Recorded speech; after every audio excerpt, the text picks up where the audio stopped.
നമ്മൾ PM marathon revision ഇന്ന് start ചെയ്യാണ്. 3 ഡേയ്സിലാണ് നമുക്ക് ഈ റിവിഷൻ സെഷൻ ഉള്ളത്.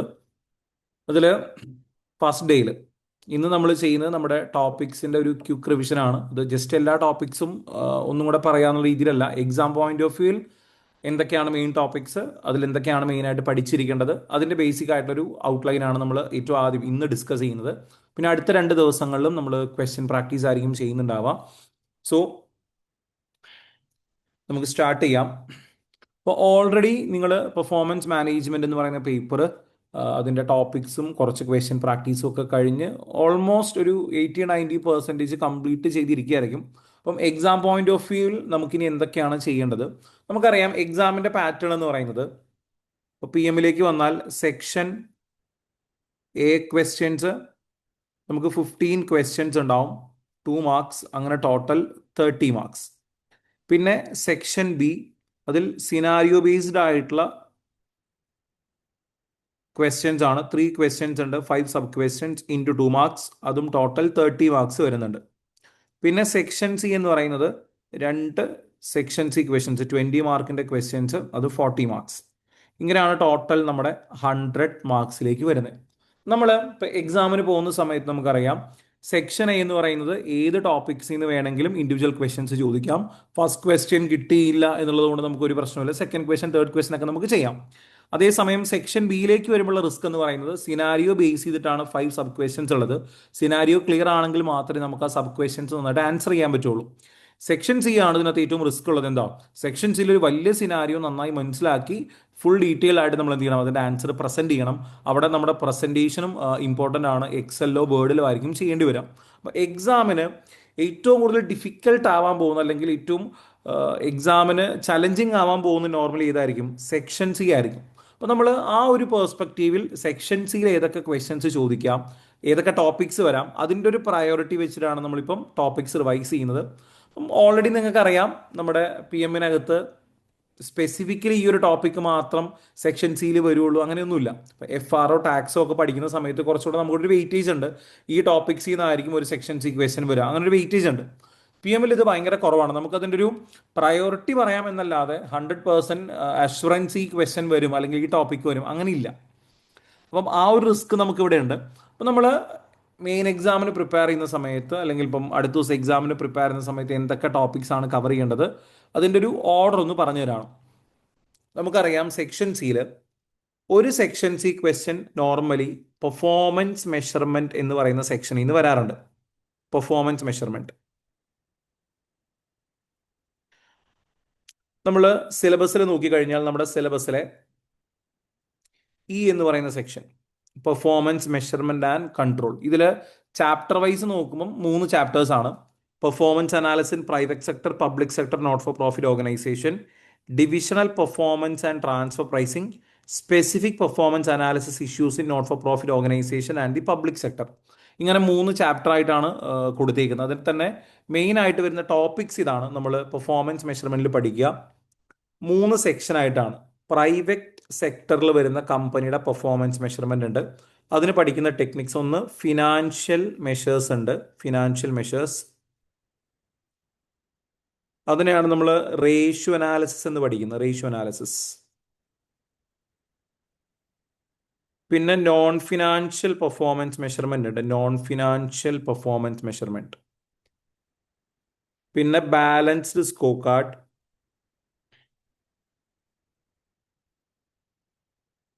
Building block model.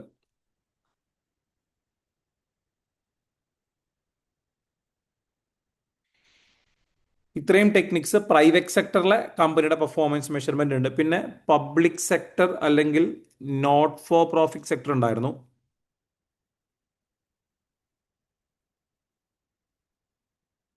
അതിൽ മെയിൻ ആയിട്ട് വരുന്ന ടോപ്പിക് എന്ന് പറയുന്നത് വാല്യൂ ഫോർ മണിയാണ്, VFM, വാല്യൂ ഫോർ മണി. പിന്നെ ഡി ഡിവിഷണൽ പെർഫോമൻസ് ഉണ്ട്, കമ്പനിക്കകത്ത് ഡിവിഷൻസിന്റെ പെർഫോമൻസ് എങ്ങനെ മെഷർ ചെയ്യാം. അതിൽ വരുന്നത് ROI, RI എന്ന് പറയുന്ന 2 ഇമ്പോർട്ടൻറ്റ് ടോപ്പിക്സ് ഉണ്ട്. പിന്നെ ട്രാൻസ്ഫർ പ്രൈസ്.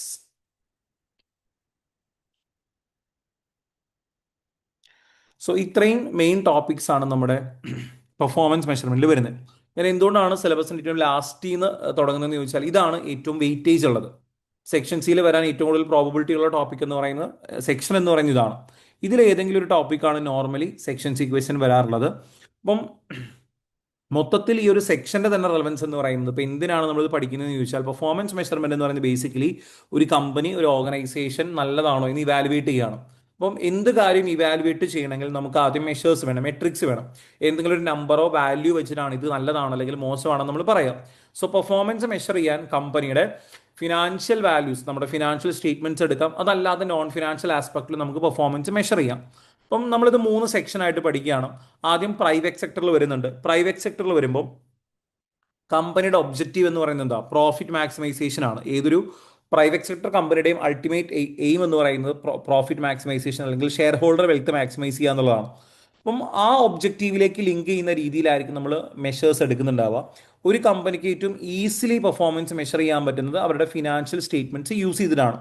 അതാണ് നമ്മൾ ഏറ്റവും ആദ്യം പഠിക്കുന്ന ഫിനാൻഷ്യൽ മെഷേഴ്സ് അല്ലെങ്കിൽ റേഷ്യോ അനാലിസിസ് എന്ന് പറയുന്നത്.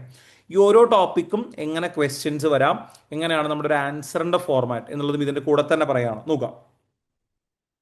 നമുക്ക് റേഷ്യോ അനാലിസിസ് ആണെങ്കിൽ ക്വസ്റ്റ്യനിൽ നമുക്കൊരു കമ്പനിയുടെ ബേസിക് ഡീറ്റെയിൽസ് ഉണ്ടാവും. ഇതിന് പുറമെ നമുക്ക് കമ്പനിയുടെ ഫിനാൻഷ്യൽ ഡാറ്റ തരും. ക്വസ്റ്റ്യനിൽ നോർമലി ഫിനാൻഷ്യൽ ഡാറ്റ തരും. ഫിനാൻഷ്യൽ ഡാറ്റ എന്ന് പറയുമ്പം എയ്തർ P&L അല്ലെങ്കിൽ ഫിനാൻഷ്യൽ പൊസിഷനോ തരാം. ചിലപ്പോൾ P&L മാത്രമായിരിക്കും, ചിലപ്പം P&Lന്റെ കൂടെ SOFP കൂടെ ബാലൻസ് ഷീറ്റും കൂടെ തരാം. അതിലെ വാല്യൂസ് ഉണ്ടാവും. അത് കമ്പയർ ചെയ്യാൻ പറ്റുന്ന രീതിയിലായിരിക്കും നോർമലി ഡാറ്റ ഉണ്ടാവാം. എന്ന് വെച്ചാൽ ഇയർ 1, ഇയർ 2 അല്ലെങ്കിൽ നമ്മുടെ കമ്പനി കോമ്പറ്റീറ്റർ കമ്പനി അങ്ങനെ വാല്യൂസും കാര്യങ്ങളൊക്കെ തന്നിട്ടുണ്ടാവും. അപ്പോൾ ആ ക്വസ്റ്റ്യനിൽ അവർ ഫൈനലി റിക്വയർമെന്റിൽ പറയും ഇങ്ങനെയായിരിക്കും: അസസ് ഫിനാൻഷ്യൽ പെർഫോമൻസ്. ഇതായിരിക്കും റിക്വയർഡിൽ പറഞ്ഞിട്ടുണ്ടാവും. ഫിനാൻഷ്യൽ പെർഫോമൻസ് അസസ് ചെയ്യണം. ഇങ്ങനത്തെ ക്വസ്റ്റ്യൻസ് എങ്ങനെയായിരിക്കും നമ്മൾ ആൻസർ ചെയ്യുക? നമ്മൾ ഫിനാൻഷ്യൽ പെർഫോമൻസ് അസസ് ചെയ്യുക എന്ന് പറഞ്ഞാൽ ഫിനാൻഷ്യൽ സ്റ്റേറ്റ്മെന്റ്സ് നോക്കുക, അതിലെ വാല്യൂസ് നോക്കിയിട്ട് കമ്പനി നന്നായിട്ട് പെർഫോം ചെയ്യുന്നുണ്ടോ, അല്ലെങ്കിൽ എന്തെങ്കിലും വീക്ക്നെസ് ഉണ്ടോ, എന്തെങ്കിലും ഇഷ്യൂസ് ഉണ്ടോ, ഇത് നമ്മൾ കറക്റ്റായിട്ട് അസസ് ചെയ്ത് കൊടുക്കുകയാണ്. അപ്പം നമ്മുടെ ഒരു ആൻസറിന്റെ ഫോർമാറ്റ് ജനറലി നമ്മൾ ഫോളോ ചെയ്യുന്നത് ഇങ്ങനെയാണ്. ആൻസറിൽ എപ്പോഴും ഒരു വലിയ സെക്ഷൻ സി ക്വസ്റ്റൻ ആണെങ്കിൽ ഒരു പ്രോപ്പർ ഹെഡിങ് ആദ്യം കൊടുക്കുക. ഫോർ എക്സാമ്പിൾ ഇപ്പോൾ ഫിനാൻഷ്യൽ പെർഫോമൻസ് ഓഫ് ഏതാണോ കമ്പനി അതിന്റെ പേര് കൊടുത്ത് നമ്മൾ ഹെഡിങ് കൊടുക്കുന്നു. ഇന്നൊരു കമ്പനിയുടെ ഫിനാൻഷ്യൽ പെർഫോമൻസ് നമ്മൾ മെഷർ ചെയ്യുന്നു. പിന്നെ എപ്പോഴും ഒരു വലിയ ആൻസർ സ്റ്റാർട്ട് ചെയ്യുമ്പോൾ അതിനൊരു ഇൻട്രൊഡക്ഷൻ പാരഗ്രാഫ് നമ്മൾ കൊടുക്കും. അതായത് ഇപ്പോൾ ഒരു പെർഫോമൻസ് മെഷർ ചെയ്യുന്ന ഒരു ക്വസ്റ്റ്യൻ വന്നാൽ ഇൻട്രൊഡക്ഷൻ പാരഗ്രാഫിൽ ബേസിക് ആയിട്ട് വേണ്ടത് കമ്പനി എന്താണ്, അവരുടെ പ്രൊഡക്റ്റ് എന്താണ് അവരുടെ മെയിൻ ആയിട്ടുള്ള കാര്യങ്ങൾ, കീ പോയിന്റ്സ് എന്താണെന്നുള്ള ഇൻട്രൊഡക്ഷനിൽ കൊടുക്കുന്നു. പിന്നെ അതിന്റെ അനാലിസിസ് പാർട്ടാണ്. ആ കമ്പനി നന്നായിട്ട് പെർഫോം ചെയ്യുന്നുണ്ടോ എന്ന് അനലൈസ് ചെയ്യണം, അതിന്റെ ഡിസ്കഷൻ വരണം. അപ്പം അത് വരുന്നതിന് മുമ്പ് അല്ലെങ്കിൽ അതിലെ പോയിന്റ്സ് പറയണമെങ്കിൽ നമുക്ക് ഡാറ്റ വേണം, നമ്പേഴ്സ് വേണം. അപ്പോൾ ഓൾറെഡി FS തന്നിട്ടുണ്ടാവും. ആ FS നോക്കി അതിൽ നിന്ന് റെലവെന്റ് ആയിട്ടുള്ള റേഷ്യോസ് കാൽക്കുലേറ്റ് ചെയ്യുക. അപ്പം ഞാൻ നേരത്തെ പറഞ്ഞ പോലെ 2 വർഷത്തെ ഡാറ്റ ഉണ്ടെങ്കിൽ ഇയർ 1, ഇയർ 2 എന്ന രീതിയിൽ പോസിബിൾ ആയിട്ടുള്ള റേഷ്യോസ് എല്ലാം കാൽക്കുലേറ്റ് ചെയ്യുക. അതൊരു വർക്കിംഗ് നോട്ടിൽ കാൽക്കുലേറ്റ് ചെയ്യുക. അപ്പോൾ താഴെ നമ്മൾ വർക്കിംഗ് നോട്ടിൽ പറ്റുന്ന അത്രയും റേഷ്യോസ് കാൽക്കുലേറ്റ് ചെയ്യുന്നു. അപ്പം ആ ഒരു ക്വസ്റ്റ്യനിൽ റെലവെന്റ് എന്ന് തോന്നുന്ന എല്ലാ റേഷ്യോസും കാൽക്കുലേറ്റ് ചെയ്യുക തന്നിരിക്കുന്ന ഡാറ്റ വെച്ച്. ചിലപ്പം ഗ്രോസ് പ്രോഫിറ്റ് മാർജിൻ എടുക്കാൻ പറ്റും, ഓപ്പറേറ്റിംഗ് പ്രോഫിറ്റ് മാർജിൻ എടുക്കാൻ പറ്റും, സെയിൽസ് ഗ്രോത്ത് എടുക്കാൻ പറ്റും, കോസ്റ്റിന്റെ പെർസെൻറ്റേജ് എടുക്കാൻ പറ്റും. അതുപോലെ നമ്മൾ പഠിച്ചിട്ടുള്ള ബേസിക് ആയിട്ടുള്ള ratios ROC, asset turn over, അങ്ങനത്തെ റെലവെന്റ് എന്ന് തോന്നുന്ന റേഷ്യോസ് എല്ലാം അവിടെ കാൽക്കുലേറ്റ് ചെയ്യുക. അപ്പം എയ്തർ ഞാൻ പറഞ്ഞ പോലെ 2 വർഷത്തെ ഡാറ്റ അല്ലെങ്കിൽ നമ്മുടെ കമ്പനിയോ കോമ്പറ്റീറ്ററുടെ ഡാറ്റയോ ഉണ്ടാവും. അങ്ങനെ അതെല്ലാം കമ്പയർ ചെയ്തിട്ട് ആ വാല്യൂസ് എല്ലാം നമ്മളിവിടെ കാൽക്കുലേറ്റ് ചെയ്യും. നമ്പേഴ്സ് എല്ലാം കൊണ്ടുവരും ആദ്യം. അപ്പം നമ്പേഴ്സ് എല്ലാം ഇവിടെ കാൽക്കുലേറ്റ് ചെയ്യുന്നത് ഇപ്പോൾ ഫോർ എക്സാമ്പിൾ ഇപ്പോൾ ഗ്രോസ് പ്രോഫിറ്റ് മാർജിൻ ആണ് നമ്മൾ എടുക്കുന്നതെങ്കിൽ ഗ്രോസ് പ്രോഫിറ്റ് മാർജിൻ നമ്മൾ കാൽക്കുലേറ്റ് ചെയ്യുന്നു. ഫസ്റ്റ് ഇയറിൽ 30%, സെക്കൻഡ് ഇയറിൽ അത് 20% ആയിട്ട് കുറഞ്ഞു. ഇങ്ങനെ പോസിബിൾ ആയിട്ടുള്ള എല്ലാ റേഷ്യോസും നിങ്ങൾ കാൽക്കുലേറ്റ് ചെയ്യുക.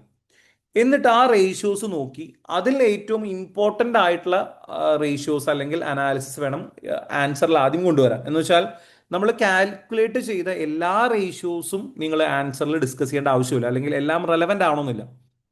ഞാൻ ഈ പറയുന്നത് നമ്മൾ സെക്ഷൻ സി ക്വസ്റ്റൻ ആൻസർ ചെയ്യുമ്പോൾ, എസ്പെഷ്യലി ഒരു തിയറി ക്വസ്റ്റൻ ആൻസർ ചെയ്യുമ്പോൾ റിസ്ക് എന്താ?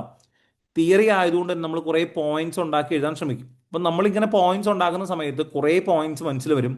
ഇതെല്ലാം എഴുതാനുള്ള ടൈം എക്സാമിന് കിട്ടണമെന്നില്ല. അപ്പം നമ്മൾ എഴുതി വരുമ്പം ചിലപ്പം ഇറലവൻ പോയിന്റ്സ് ആദ്യം എഴുതി, റെലവൻറ്റ് പോയിന്റ്സ് പിന്നീട് ആലോചിച്ചാണ് കിട്ടുന്നത്. പക്ഷെ അത് എഴുതാൻ ടൈം ഇല്ല. അങ്ങനെ ഒരു ഇഷ്യൂ, ടൈം മാനേജ്മെന്റ് ഒരു ഇഷ്യൂ വരാം. അപ്പോൾ എപ്പോഴും നിങ്ങൾ റേഷ്യോസ് കാൽക്കുലേറ്റ് ചെയ്തിട്ട് ആ റേഷ്യോസ് ഒന്ന് നോക്കുക. അതിൽ ഏതൊക്കെയാണ് ഇമ്പോർട്ടൻ്റ് ആയിട്ടുള്ള റേഷ്യോസ്. ഇമ്പോർട്ടൻ്റ് ആയിട്ടുള്ള റേഷ്യോസിനെ എങ്ങനെ ഐഡന്റിഫൈ ചെയ്യാം? ഒന്ന്, ജനറലി പ്രൈവറ്റ് സെക്ടറിൽ പ്രോഫിറ്റബിലിറ്റി കാറ്റഗറി ഭയങ്കര ഇമ്പോർട്ടൻ്റ് ആണ്. അപ്പോൾ പ്രോഫിറ്റബിലിറ്റി റിലേറ്റഡ് ആയിട്ടുള്ള ratios, like gross profit margin, sales growth, അങ്ങനത്തെ കാര്യങ്ങളുണ്ടല്ലോ, പ്രോഫിറ്റബിലിറ്റി റേഷ്യോസ് ഭയങ്കര ഇമ്പോർട്ടൻ്റ് ആണ്. അപ്പോൾ പ്രോഫിറ്റബിലിറ്റി റേഷ്യോസ് ഉണ്ടെങ്കിൽ അതിനെക്കുറിച്ച് ഡിസ്കസ് ചെയ്യാം. പിന്നെ മേജർ ആയിട്ട് ചേഞ്ച് വന്നിരിക്കുന്ന, ഭയങ്കര ചേഞ്ച് വന്നിരിക്കുന്ന റേഷ്യോസ് ഉണ്ടെങ്കിൽ, ഫോർ എക്സാമ്പിൾ ഇപ്പോൾ 20% ഉണ്ടായിരുന്നത് നേരെ 5%ലേക്ക് കുറഞ്ഞു, 90% ഉണ്ടായിരുന്നത് 2%ലേക്ക്, അങ്ങനെ കമ്പാരിറ്റീവ്ലി മേജർ ചേഞ്ച് വന്നിരിക്കുന്ന റേഷ്യോസ് ഉണ്ടോ അതെന്ത് ചെയ്യുക, കൂടുതൽ ഡിസ്കസ് ചെയ്യുക. പിന്നെ ക്വസ്റ്റ്യനിൽ സ്പെസിഫിക്കലി ഏതെങ്കിലും ഒരു കാര്യത്തെക്കുറിച്ച് കൂടുതൽ ഡിസ്കസ് ചെയ്തിട്ടുണ്ട്. ഫോർ എക്സാമ്പിൾ ഇപ്പം എംപ്ലോയിയുടെ സാലറിയെ കുറിച്ച് ഡിസ്കസ് ചെയ്തിട്ടുണ്ട് ക്വസ്റ്റ്യനിൽ, ആ സാലറിയുടെ പെർസെൻറ്റേജ് ഭയങ്കരമായിട്ട് കൂടിയിട്ടുണ്ട്. അപ്പം അങ്ങനെ ക്വസ്റ്റ്യനിൽ എന്തെങ്കിലും ഡിസ്കസ് ചെയ്തിട്ടുണ്ടെങ്കിൽ അതും എന്ത് ചെയ്യുക, നമുക്ക് ആൻസറിലേക്ക് എന്ത് ചെയ്യാം, മെയിൻ പോയിന്റ് ആയിട്ട് ഡിസ്കസ് ചെയ്യാം. അപ്പം ഒന്നും കൂടെ പറയുകയാണെങ്കിൽ പ്രോഫിറ്റബിലിറ്റി കാറ്റഗറി ഇമ്പോർട്ടൻ്റ് ആണ്, പിന്നെ മേജർ ചേഞ്ച് വന്നിരിക്കുന്ന റേഷ്യോസ് ഇമ്പോർട്ടൻ്റ് ആണ്, ക്വസ്റ്റ്യനിൽ സ്പെസിഫിക്കൽ എന്തെങ്കിലും ഡിസ്കസ് ചെയ്തിട്ടുണ്ടെങ്കിൽ ഇങ്ങനത്തെ റേഷ്യോസ് വേണം ആദ്യം ഡിസ്കസ് ചെയ്യാൻ. അല്ലാതെ റേഷ്യോ കാൽക്കുലേറ്റ് ചെയ്തതിൻ്റെ ഓർഡറിൽ തന്നെ ഡിസ്കസ് ചെയ്യണമെന്നില്ല. ഇമ്പോർട്ടൻ്റ് ആയിട്ടുള്ള റേഷ്യോസ് ആദ്യം ഡിസ്കസ് ചെയ്യാം. അങ്ങനെ ഒരു റേഷ്യോ ഡിസ്കസ് ചെയ്യുന്ന സമയത്ത് അതിൻ്റെ ഒരു ഫോർമാറ്റ് ഇങ്ങനെയാണ്. ഇപ്പം ഗ്രോസ് പ്രോഫിറ്റ് മാർജിൻ നമുക്ക് ഇമ്പോർട്ടൻ്റ് ആണെന്ന് തോന്നി, അപ്പം നമ്മൾ അനാലിസിസിലേക്ക് വരുമ്പം അത് ഹെഡിങ് കൊടുക്കും, ഗ്രോസ് പ്രോഫിറ്റ് മാർജിൻ എന്നോ ഗ്രോസ് പ്രോഫിറ്റ് എന്ന് ഹെഡിങ് കൊടുത്താലും ഓക്കെയാണ്.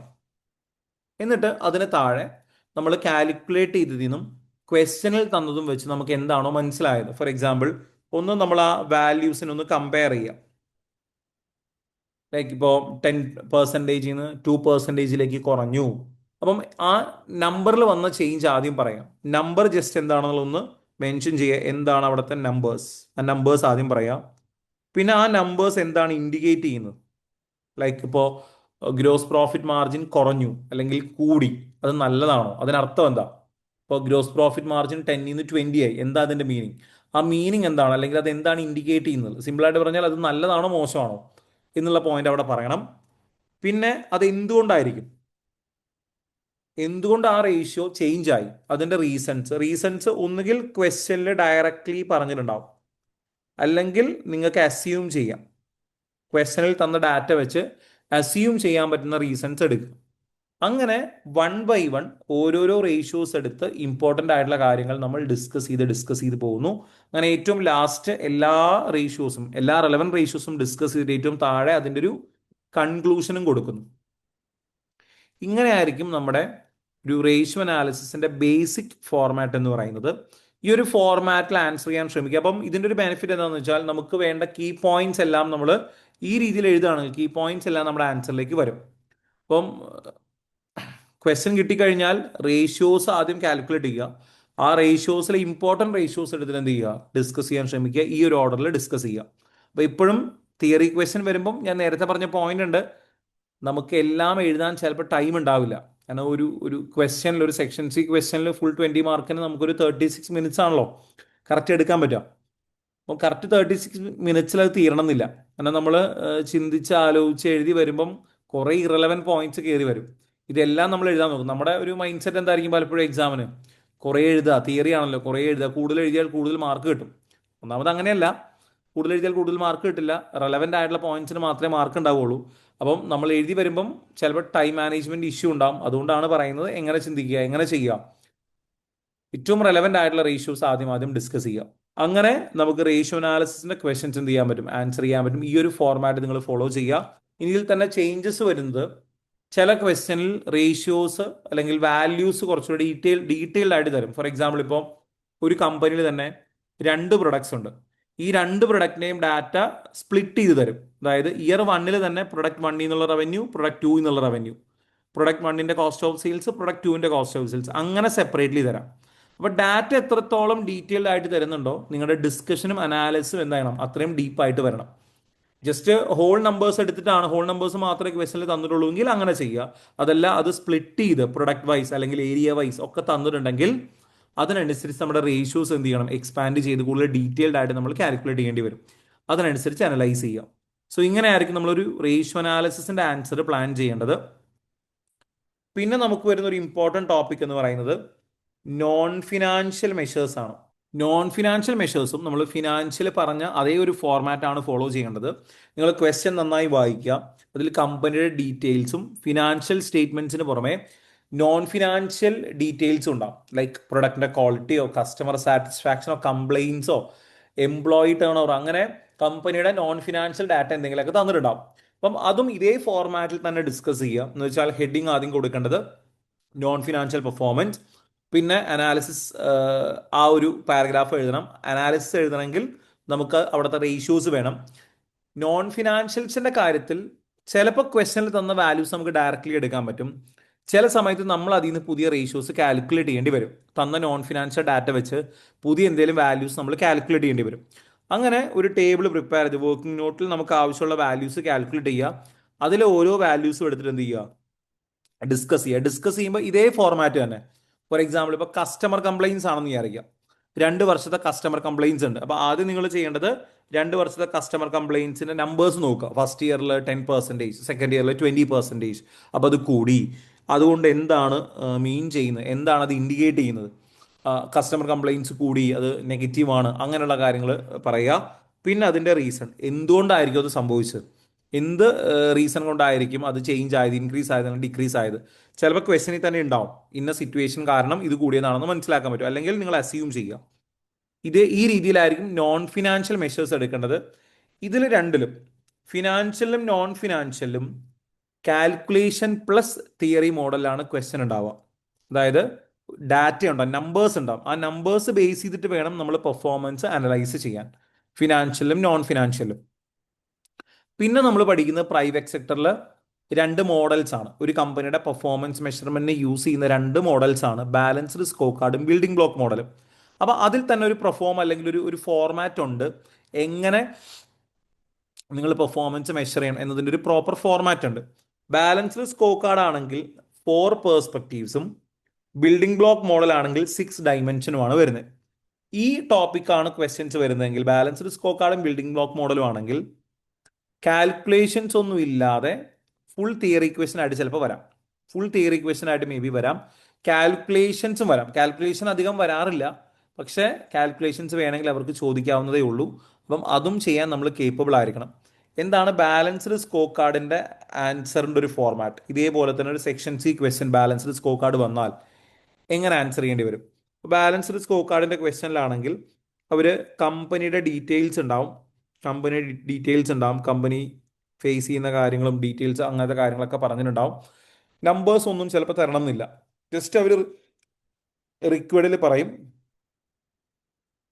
യൂസ് ബാലൻസ്ഡ് സ്കോർ കാർഡ് എന്ന് കൃത്യമായ ഒരു ക്വസ്റ്റ്യനിൽ പറയും. Balanced score card model use ചെയ്യണം.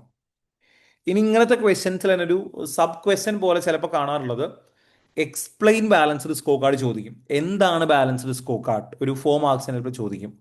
അത് എക്സ്പ്ലെയിൻ ചെയ്യാൻ പറയും. അതിൻ്റെ അഡ്വാൻറ്റേജസും ഡിസഡ്വാൻറ്റേജസും അത് ചോദിക്കും. ചിലപ്പോൾ ഒരു ഡയറക്റ്റ് ക്വസ്റ്റൻ ആയിട്ട്, അതായത് സിനാരിയോ സ്പെസിഫിക് അല്ലാതെ what is balanced score card അല്ലെങ്കിൽ explain balanced score card, what are the advantage disadvantage, ആ ക്വസ്റ്റ്യൻസ് വരാറുണ്ട്. അത് ബിൽഡിംഗ് ബ്ലോക്ക് മോഡലിലും വരാറുണ്ട്. അങ്ങനത്തെ ഡയറക്റ്റ് ക്വസ്റ്റ്യൻസും വരാം.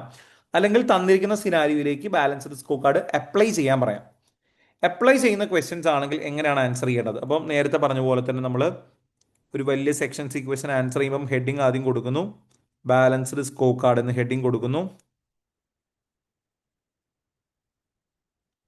ബാലൻസ്ഡ് സ്കോർ കാർഡ് നോർമലി ഒരു ഫോർമാറ്റ് ആയിരിക്കും പ്രിപ്പയർ ചെയ്യേണ്ടി വരിക. കാൽക്കുലേഷൻ ഒന്നും ഇല്ലാതെ ഒരു ഫോർമാറ്റ് പ്രിപ്പയർ ചെയ്യേണ്ടി വരും. ഫോർമാറ്റ് എന്ന് പറയുന്നത് ബാലൻസ്ഡ് സ്കോർ കാർഡിന്റെ 4 perspectives, that is financial perspective, customer perspective, innovation and internal or process efficiency. ഇതാണ് 4 പേഴ്സ്പെക്റ്റീവ്. ഈ 4 പേഴ്സ്പെക്റ്റീവിലും പെർഫോമൻസ് മെഷർമെന്റ് ചെയ്യണം. അപ്പോൾ നമ്മൾ ചെയ്യുക, ഓരോ പേഴ്സ്പെക്റ്റീവും എടുത്തിട്ട് ആ ഓരോ പേഴ്സ്പെക്റ്റീവിലും ആ കമ്പനിക്ക് സ്യൂട്ടബിൾ ആയിട്ടുള്ള ഗോൾസും മെഷേഴ്സും എടുക്കുക എന്നുള്ളതാണ്. എന്താണ് ഗോൾ, എന്താണ് മെഷർ? ഇത്രേ ഉള്ളൂ. ആ കമ്പനിയുടെ ആ പീരീഡിലേക്കുള്ള ഗോൾ എന്തായിരിക്കും, ടാർഗറ്റ് എന്തായിരിക്കും, അതാണ് നമ്മൾ ഗോളിൽ എടുക്കേണ്ടത്. ഫോർ എക്സാമ്പിൾ ഇപ്പോൾ ഫിനാൻഷ്യൽ പേഴ്സ്പെക്റ്റീവിൽ ഒരു കമ്പനിക്ക് വേണ്ടത് പ്രോഫിറ്റ് മാർജിൻ ഇംപ്രൂവ് ചെയ്യുക എന്നുള്ളതായിരിക്കും, വേറൊരു കമ്പനിക്ക് സെയിൽസ് റവന്യൂ കൂട്ടുക എന്നുള്ളതായിരിക്കും. അങ്ങനെ ആ കമ്പനിക്ക് റെലവെൻ്റ് ആയിട്ടുള്ള ഗോൾസും കറസ്പോണ്ടിങ് മെഷേഴ്സും എടുക്കുക. അത് ഓരോ പേഴ്സ്പെക്റ്റീവിലും സെപ്പറേറ്റ്ലി എടുക്കണം. അപ്പോൾ ഫിനാൻഷ്യൽ എന്ന് ഹെഡിങ് കൊടുത്തിട്ട് ഫിനാൻഷ്യലിൽ വേണ്ട ഗോൾസും മെഷേഴ്സും, കസ്റ്റമർ എന്ന് പറയുന്ന ഹെഡിങ് കൊടുത്തിട്ട് അതിലേക്ക് വേണ്ട ഗോൾസും മെഷേഴ്സും, അങ്ങനെ ഓരോ പേഴ്സ്പെക്റ്റീവിലും ആ കമ്പനിക്ക് ഏറ്റവും സ്യൂട്ടബിൾ ആയിട്ടുള്ള ഗോൾസ് മെഷേഴ്സും എടുക്കുക. ഗോൾസ് മെഷേഴ്സ് എടുക്കുമ്പോൾ ഇപ്പോഴും ടു ദ പോയിന്റ്, അതായത് കറക്റ്റ് എന്താണ് അച്ചീവ് ചെയ്യേണ്ടത്, കറക്റ്റ് എന്താണ് മെഷർ ചെയ്യേണ്ടത് എന്നത് മാത്രം കൊടുത്താൽ മതി. അതൊരിക്കലും ഒരു ഒരു പ്രോപ്പർ സെന്റൻസ് ആയിട്ട് കൊടുക്കേണ്ട ആവശ്യമില്ല. പിന്നെ ചില ക്വസ്റ്റ്യൻസിൽ നിങ്ങൾ എന്തുകൊണ്ട് ഈ ഗോളും മെഷറും എടുത്തു എന്നത് ജസ്റ്റിഫൈ ചെയ്യാൻ പറയാറുണ്ട്, ജസ്റ്റിഫിക്കേഷൻ ചോദിക്കാറുണ്ട്. ജസ്റ്റിഫിക്കേഷൻ ഇവിടെ മാത്രമല്ല പല ടോപ്പിക്സിലും വരാറുണ്ട്. ജസ്റ്റിഫൈ ചെയ്യാന്ന് വെച്ചാൽ നിങ്ങൾ എന്ത് ലോജിക്കിലാണ് ഈ ആൻസർ പറയുന്നത്, ആ ലോജിക്ക് എന്താണ്, അത് എക്സാമിനർ ചോദിക്കാറുണ്ട്. അപ്പം ഗോളും മെഷറും നമ്മൾ ടു ദ പോയിന്റ് കൃത്യമായിട്ട് പറയും. ഫോർ എക്സാമ്പിൾ ഇപ്പം ഇൻക്രീസ് ഓപ്പറേറ്റിംഗ് പ്രോഫിറ്റ് മാർജിൻ എന്നതാണ് goal, measure percentage increase in operating profit, അങ്ങനെ ആയിരിക്കും നമ്മൾ ഗോളും മെഷറും എടുക്കുക. എന്ന് വെച്ചാൽ കറക്റ്റ് എന്താണ് അച്ചീവ് ചെയ്യേണ്ടത്, കറക്റ്റ് എന്താണ് മെഷർ ചെയ്യേണ്ടത്. ജസ്റ്റിഫിക്കേഷനിലോട്ട് വരുമ്പം നിങ്ങൾ എന്തുകൊണ്ട് ഈ ഗോളും മെഷറും എടുത്തു എന്നതിന്റെ ലോജിക്ക് പ്രോപ്പർ സെന്റൻസ് ആയിട്ട് എന്ത് ചെയ്യുക, എക്സ്പ്ലെയിൻ ചെയ്യുക ഏറ്റവും മിനിമം വേർഡ്സിൽ. ഇങ്ങനെ 4 പേഴ്സ്പെക്റ്റീവിലേക്കും ആ കമ്പനിക്ക് സ്യൂട്ടബിൾ ആയിട്ടുള്ള ഗോൾസും മെഷേഴ്സും എടുക്കുക. ഇത് എത്ര ഗോളും എത്ര മെഷറും എടുക്കണം എന്നുള്ളത് ക്വസ്റ്റ്യനിൽ ക്ലിയർ ആയിട്ട് പറയും. ചിലപ്പം ഒരു ഗോളും ഒരു മെഷറും ആയിരിക്കും, ചിലപ്പം 2 ഗോൾസും കറസ്പോണ്ടിങ് ആയിട്ടുള്ള മെഷേഴ്സും എടുക്കാനായിട്ട് പറയും. അത് ക്വസ്റ്റ്യൻ നന്നായി വായിച്ചു പോവുക. അങ്ങനത്തെ ക്വസ്റ്റ്യൻസ് ആയിരിക്കും ബാലൻസ്ഡ് സ്കോർ കാർഡിൽ നിന്ന് വരാം. കാൽക്കുലേഷൻസ് നോർമലി ഉണ്ടാവാറില്ല, പക്ഷെ കാൽക്കുലേഷൻ വേണമെങ്കിൽ അവർക്ക് ചോദിക്കാം. നമ്പേഴ്സ് തന്നിട്ട് ആ നമ്പേഴ്സ് നോക്കി ആ ഒരു സ്പെസിഫിക് ടാർഗറ്റ് മീറ്റ് ചെയ്തോ, അങ്ങനത്തെ ക്വസ്റ്റ്യൻസും വരാം. അപ്പൊ ഇതാണ് ബാലൻസ്ഡ് സ്കോർ കാർഡിന്റെ ഒരു ഔട്ട്ലൈൻ എന്ന് പറയുന്നത്. പിന്നെ നെക്സ്റ്റ് ടോപ്പിക് ഉണ്ടായിരുന്നത് ബിൽഡിംഗ് ബ്ലോക്ക് മോഡൽ ആയിരുന്നു. ബിൽഡിംഗ് ബ്ലോക്ക് മോഡലിലോട്ട് വരുമ്പം അത് കുറച്ചും കൂടെ വലിയൊരു മോഡലാണ്. ബിൽഡിംഗ് ബ്ലോക്ക് മോഡൽ എന്ന് പറയുന്നത് ബാലൻസ്ഡ് സ്കോർ കാർഡിന്റെ ഒരു വലിയ ടെക്നിക്കായിട്ടാണ് നമ്മൾ പറയുക. ബിൽഡിംഗ് ബ്ലോക്ക് മോഡലിലോട്ട് വരുമ്പം ഈ 4 പേഴ്സ്പെക്റ്റീവ്സ് എന്നുള്ളത് മാറി 6 ഡയമെൻഷൻ ആവും. അപ്പം നമ്മളിവിടെ ബിൽഡിംഗ് ബ്ലോക്ക് മോഡലാണ് ചെയ്യുന്നതെങ്കിൽ അവിടെ നമ്മൾ ആദ്യം ഹെഡിങ് കൊടുക്കും. ഇതേപോലെ തന്നെ ബിൽഡിംഗ് ബ്ലോക്ക് മോഡൽ എന്ന് ഹെഡിങ് കൊടുക്കുന്നു. ബിൽഡിംഗ് ബ്ലോക്ക് മോഡലിലും ഞാൻ നേരത്തെ പറഞ്ഞ മോഡൽ ക്വസ്റ്റ്യൻസ് ഉണ്ടാവും, അതായത് എക്സ്പ്ലെയിൻ ബിൽഡിംഗ് ബ്ലോക്ക് മോഡൽ, അതിന്റെ അഡ്വാൻറ്റേജും ഡിസഡ്വാൻറ്റേജസും ഒക്കെ ചോദിക്കുക. അപ്പോൾ ബിൽഡിംഗ് ബ്ലോക്ക് മോഡൽ ആകുമ്പോൾ 3 ബിൽഡിംഗ് ബ്ലോക്സ് ഉണ്ടായിരുന്നു. അതിനകത്ത് ഡൈമെൻഷൻസ്, സ്റ്റാൻഡേർഡ്സ്, റിവാർഡ്സ് എന്ന് പറഞ്ഞ് 3 ബിൽഡിംഗ് ബ്ലോക്സ് ഉണ്ടായിരുന്നു. സ്റ്റാൻഡേർഡ്സ് എങ്ങനെ ആയിരിക്കണം, റിവാർഡ്സ് എങ്ങനെ ആയിരിക്കണം എന്നൊക്കെ അതിനകത്ത് ഡിസ്കസ് ചെയ്യുന്നുണ്ട്. അതായത് സ്റ്റാൻഡേർഡ്സ് എങ്ങനെ ആയിരിക്കണം എന്നതിൻ്റെ 3 പോയിന്റ്സ് ഉണ്ട്, റിവാർഡ്സ് എങ്ങനെ ആയിരിക്കണം എന്നതിൻ്റെ 3 പോയിന്റ്സ് ഉണ്ട്, പിന്നെ എവിടെയൊക്കെ പെർഫോമൻസ് മെഷർ ചെയ്യണം അതിൻ്റെ 6 ഡൈമെൻഷൻസും നമ്മൾ പഠിക്കുന്നുണ്ട്. ഞാനിത് ഇങ്ങനെ ഡിസ്കസ് ചെയ്യുന്നത് നിങ്ങൾ ഓൾറെഡി ഇപ്പം നവംബർ 28 ആയി, അപ്പം ഡിസംബർ 3 നമ്മുടെ എക്സാം. ഓൾറെഡി നിങ്ങൾ ഈ ടോപ്പിക്സ് ഒക്കെ കവർ ചെയ്തിട്ടുണ്ടാവും, ഒരു റൗണ്ട് പഠിച്ച് കഴിഞ്ഞിട്ടുണ്ടാവുന്ന ഒരു അസംഷനിലാണ് ഞാൻ ഇങ്ങനെ പറയുന്നത്. അപ്പോൾ അതിൻ്റെ ഒരു സമ്മറി പോലെ പറയുന്നുള്ളൂ. അപ്പോൾ ബിൽഡിംഗ് ബ്ലോക്ക് മോഡലിലോട്ട് വരുന്ന സമയത്ത് ക്വസ്റ്റ്യനിൽ ഇതേപോലെ എക്സ്പ്ലെയിൻ ബിൽഡിംഗ് ബ്ലോക്ക് മോഡൽ ഉണ്ടാവാം, അല്ലെങ്കിൽ ആ ക്വസ്റ്റ്യനിൽ ബിൽഡിംഗ് ബ്ലോക്ക് മോഡൽ യൂസ് ചെയ്യാനായിട്ട് പറയാം. പിന്നെ അഡ്വാൻറ്റേജസും ഡിസഡ്വാൻറ്റേജസും ചോദിക്കാം. അപ്പം എങ്ങനെയാണ് ഒരു ക്വസ്റ്റ്യൻ അത് അപ്ലൈ ചെയ്യേണ്ടത്? അപ്ലൈ ചെയ്യുമ്പോൾ നേരത്തെ പറഞ്ഞ പോലെ തന്നെ ബാലൻസ്ഡ് സ്കോർ കാർഡിൻ്റെ അതേ ഫോർമാറ്റ് തന്നെ നമ്മൾ 6 ഡൈമെൻഷൻസ് എടുക്കുക. ഫിനാൻഷ്യൽ ആയിരിക്കാം, അല്ലെങ്കിൽ കോമ്പറ്റീറ്റീവ്നെസ് ആയിരിക്കാം, കോമ്പറ്റീഷൻ ആയിരിക്കാം, ക്വാളിറ്റി വരാം, ഇന്നൊവേഷൻ വരാം, ഫ്ലെക്സിബിലിറ്റി, റിസോഴ്സ് യൂട്ടിലൈസേഷൻ. ഇത്രയും ഡൈമെൻഷൻസ് ആണുള്ളത്. ഈ ഓരോ ഡൈമെൻഷൻസിലും റെലവൻ്റ് ആയിട്ടുള്ള ഗോൾസും മെഷേഴ്സും എടുക്കുക. ഇതാണ് നോർമലി ഇവിടെ ക്വസ്റ്റ്യൻ ചോദിക്കാറുള്ളത്. നിങ്ങൾ റീസെൻറ്റ് ക്വസ്റ്റ്യൻ പേപ്പേഴ്സ് നോക്കിക്കഴിഞ്ഞാൽ 2020 ശേഷമുള്ള ക്വസ്റ്റ്യൻ പേപ്പേഴ്സ് നോക്കിക്കഴിഞ്ഞാൽ അതിനകത്ത് ഈ balanced score card, building block മോഡലിൻ്റെ ഒക്കെ ക്വസ്റ്റ്യൻസ് വന്നിട്ടുണ്ട്. എസ്പെഷ്യലി ബിൽഡിംഗ് ബ്ലോക്ക് മോഡലിൻ്റെ ഒരു ക്വസ്റ്റ്യൻ നിങ്ങൾക്ക് അതിൽ കാണാൻ പറ്റും. ലെമിക് എയർ എന്ന് പറയുന്ന ഒരു ക്വസ്റ്റ്യൻ ഉണ്ട്. അത് ഓൾറെഡി നിങ്ങൾ പ്രാക്ടീസ് ചെയ്തിട്ടുണ്ടാവും എന്ന് വിചാരിക്കുന്നു. അപ്പം ഇവിടെ ബാലൻസ്ഡ് സ്കോർ കാർഡ് പറഞ്ഞ പോലെ തന്നെ ആ കമ്പനിക്ക് സ്യൂട്ടബിൾ ആയിട്ടുള്ള ഓരോ പേഴ്സ്പെക്റ്റീവിലും സ്യൂട്ടബിൾ ആയിട്ടുള്ള ഗോളും കറസ്പോണ്ടിങ് മെഷറും എടുക്കുക. ഇവിടെയും ചിലപ്പോൾ ജസ്റ്റിഫിക്കേഷൻസ് ചോദിക്കാം, അപ്പോൾ ജസ്റ്റിഫിക്കേഷനും കൂടെ എഴുതേണ്ടി വരും. ഇതായിരിക്കും നോർമലി നമ്മൾ ബിൽഡിംഗ് ബ്ലോക്ക് മോഡലിൽ ഫോളോ ചെയ്യുന്ന ഒരു ഫോർമാറ്റ്. ഇവിടെയും കാൽക്കുലേഷൻസ് ഒന്നും ഉണ്ടാവണമെന്നില്ല, ഒരു ഫുൾ തിയറി ക്വസ്റ്റ്യൻ ആയിട്ട് ഇതും ചോദിക്കാറുണ്ട്. അപ്പൊ ഇത്രയാണ് നമുക്ക് പ്രൈവറ്റ് സെക്ടറിലേക്ക് വരുമ്പോൾ ഉള്ള പെർഫോമൻസ് മെഷർമെന്റ് ടെക്നിക്. പിന്നെ നമ്മൾ പഠിക്കുന്ന പബ്ലിക് സെക്ടർ ആണ്. പബ്ലിക് സെക്ടറിലേക്ക് വരുമ്പോൾ നമുക്ക് ഇതുവരെ പറഞ്ഞ പല മെഷേഴ്സും സ്യൂട്ടബിൾ അല്ല. കാരണം പബ്ലിക് സെക്ടറിൽ ഒരിക്കലും ഒരു പ്രോഫിറ്റ് മോട്ടീവിലല്ല വർക്ക് ചെയ്യുന്നത്. പിന്നെ അതിന്റെ ഔട്ട്പുട്ട് മെഷർമെന്റും അതുപോലെ പല കാര്യങ്ങളും ക്വാണ്ടിഫൈ ചെയ്യാൻ ബുദ്ധിമുട്ടാണ്. ഒബ്ജക്റ്റീവ്സ് ഒക്കെ ക്വാണ്ടിഫൈ ചെയ്യാൻ ബുദ്ധിമുട്ടാണ്. അപ്പോൾ പബ്ലിക് സെക്ടറിലെ പെർഫോമൻസ് മെഷർമെന്റ് കുറച്ച് ഡിഫിക്കൽട്ടാണ്. അതുകൊണ്ട് തന്നെ അവിടെ യൂസ് ചെയ്യുന്ന ഒരു ഡിഫറെന്റ് ടെക്നിക്കാണ്, അതാണ് വാല്യൂ ഫോർ മണി എന്ന് പറയുന്നത്. വാല്യൂ ഫോർ മണിയും സെക്ഷൻ സിയിൽ മേ ബി ചോദിക്കാം. എങ്ങനെയാണ് വാല്യൂ ഫോർ മണി വരിക? അപ്പോൾ ഈ പറഞ്ഞ പോലെ തന്നെ ക്വസ്റ്റ്യൻ ചോദിക്കുമ്പം കമ്പനിയുടെ ഡീറ്റെയിൽസ് ഉണ്ടാവും. അതൊരു പബ്ലിക് സെക്ടർ ഓർഗനൈസേഷൻ ആയിരിക്കും, അല്ലെങ്കിൽ ഒരു നോട്ട് ഫോർ പ്രോഫിറ്റ് ഓർഗനൈസേഷൻ ആയിരിക്കും. പലപ്പോഴും വന്ന് കണ്ടിട്ടുള്ളത് ഹോസ്പിറ്റൽസ് വരാറുണ്ട്, അല്ലെങ്കിൽ പോലീസ് സർവീസ് വരാറുണ്ട്, സ്കൂൾസ് വരാറുണ്ട്. അങ്ങനെ പബ്ലിക് സെക്ടറിലോ അല്ലെങ്കിൽ നോട്ട് ഫോർ പ്രോഫിറ്റ് മോട്ടീവിലോ വർക്ക് ചെയ്യുന്ന ഒരു കമ്പനിയുടെ ഡീറ്റെയിൽസ് ഉണ്ടാവും. ഇത് കൂടാതെ അവരുടെ നമ്പേഴ്സുകളും ഡാറ്റ സെപ്പറേറ്റ്ലി തന്നിട്ടുണ്ടാവും. നമ്പേഴ്സ് എന്ന് പറയുമ്പം ജസ്റ്റ് ഫിനാൻഷ്യൽ ഡാറ്റ മാത്രം ആയിരിക്കണമെന്നില്ല, ഫിനാൻഷ്യൽ ആൻഡ് നോൺ ഫിനാൻഷ്യൽ എന്ന രീതിയിൽ ഡാറ്റ ഉണ്ടാവും, നമ്പേഴ്സും തന്നിട്ടുണ്ടാവും. നമ്പേഴ്സിൽ financial and non financial data ഉണ്ടാവും. ഞാനിപ്പോൾ പറയുന്ന പബ്ലിക് സെക്ടർ ആണേ. ഓക്കെ, പബ്ലിക് സെക്ടറിൽ കമ്പനിയുടെ ഡീറ്റെയിൽസും പിന്നെ അതിന് പുറമെ നമ്പേഴ്സും ഉണ്ടാവും. എന്നിട്ട് ഇത് വെച്ച് അവർ പറയും value for money technique use ചെയ്യാനായിട്ട് പറയും. വാല്യൂ ഫോർ മണി ക്വസ്റ്റ്യൻസ് എങ്ങനെ വരാം? ഒന്നുകിൽ നേരത്തെ പറഞ്ഞ പോലെ തന്നെ എക്സ്പ്ലെയിൻ എന്നുള്ള രീതിയിൽ വരാം.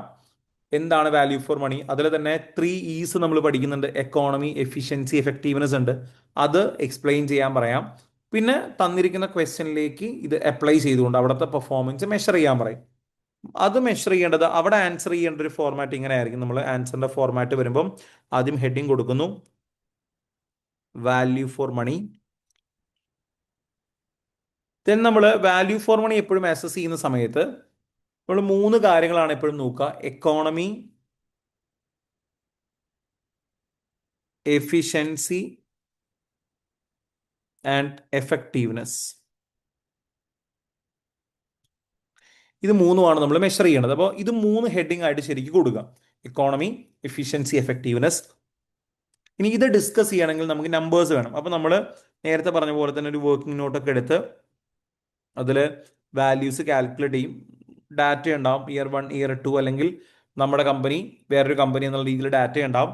പറ്റുന്ന അത്രയും വാല്യൂസ് അവിടെ കാൽക്കുലേറ്റ് ചെയ്യുക. എന്ന് വെച്ചാൽ എക്കോണമി, അവിടുത്തെ എക്കോണമി മനസ്സിലാവാൻ പറ്റുന്ന ഏതെങ്കിലും ഒരു വാല്യൂ ഉണ്ടെങ്കിൽ അത് എടുക്കുക. അപ്പം എന്താണ് എക്കോണമി? നമ്മൾ പഠിക്കുന്നുണ്ട്. എക്കോണമി എന്ന് പറയുന്ന ഒരു ഓർഗനൈസേഷന്റെ ഇൻപുട്സിന്റെ കോസ്റ്റ് മെഷർ ചെയ്യുമ്പോഴാണ് അത് എക്കോണമി ആവുന്നത്. ഒരു ഓർഗനൈസേഷൻ യൂസ് ചെയ്യുന്ന റിസോഴ്സസ്, ഒരു ഗവൺമെന്റ് ഹോസ്പിറ്റൽ ആണെങ്കിൽ അവർ യൂസ് ചെയ്യുന്ന റിസോഴ്സസിന്റെ കോസ്റ്റ്, അത് മെഷർ ചെയ്യുന്നതാണ് എക്കോണമി പേഴ്സ്പെക്റ്റീവിൽ വരുന്നത്.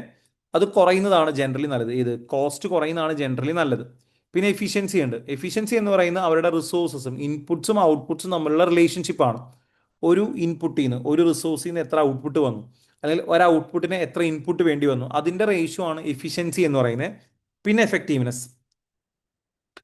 എഫക്റ്റീവ്നെസ് എന്ന് പറയുന്നത് നിങ്ങളുടെ ഔട്ട്പുട്ട്സ് എത്രത്തോളം നല്ലതാണ്, അല്ലെങ്കിൽ നിങ്ങളുടെ ഒബ്ജക്റ്റീവ്സ് എത്രത്തോളം നന്നായി നിങ്ങൾക്ക് മീറ്റ് ചെയ്യാൻ പറ്റുന്നുണ്ട്. അപ്പം ഇത് മൂന്നുമാണ് നമുക്ക് മെഷർ ചെയ്യേണ്ടത്. അതിന് സ്യൂട്ടബിൾ ആയിട്ടുള്ള മെഷേഴ്സ് എടുക്കുക. ആ ഓർഗനൈസേഷന്റെ എക്കോണമി മനസ്സിലാക്കാൻ ഹെൽപ്പ് ചെയ്യുന്ന മെഷേഴ്സ് ഉണ്ടാവും, അത് എടുക്കുക. എഫിഷ്യൻസി മനസ്സിലാക്കാൻ പറ്റുന്ന മെഷേഴ്സ് ഉണ്ടാവും, അതെടുക്കുക. എഫക്റ്റീവ്നെസിന്റെ മെഷേഴ്സ് ഉണ്ടാവും. അങ്ങനെ ഓരോ പേഴ്സ്പെക്റ്റീവിലും നോർമലി ഒരു ഗോൾ, ഒരു മെഷർ വെച്ചിട്ടായിരിക്കും അവർ പറയുക. അങ്ങനെ മെഷർ ചെയ്യുക, വാല്യൂസ് എടുക്കുക, വാല്യൂസ് കാൽക്കുലേറ്റ് ചെയ്യുക. എന്നിട്ട് ആ വാല്യൂസ് വെച്ച് ഇവർ ഡിസ്കസ് ചെയ്യുക. ഡിസ്കസ് ചെയ്യുമ്പോൾ നേരത്തെ പറഞ്ഞ സെയിം ഫോർമാറ്റ് തന്നെ. അതായത് ആദ്യം നിങ്ങൾ ആ നമ്പേഴ്സ് കമ്പയർ ചെയ്യുക. നമ്പേഴ്സ് കമ്പയർ ചെയ്യുമ്പോൾ ഇപ്പോൾ എക്കോണമി ആണെങ്കിൽ കറണ്ട് ഇയറിൽ ഇത്രയായിരുന്നു കോസ്റ്റ്, പ്രീവിയസ് ഇയറിൽ ഇത്രയായിരുന്നു കോസ്റ്റ്, അത് കമ്പയർ ചെയ്യുക.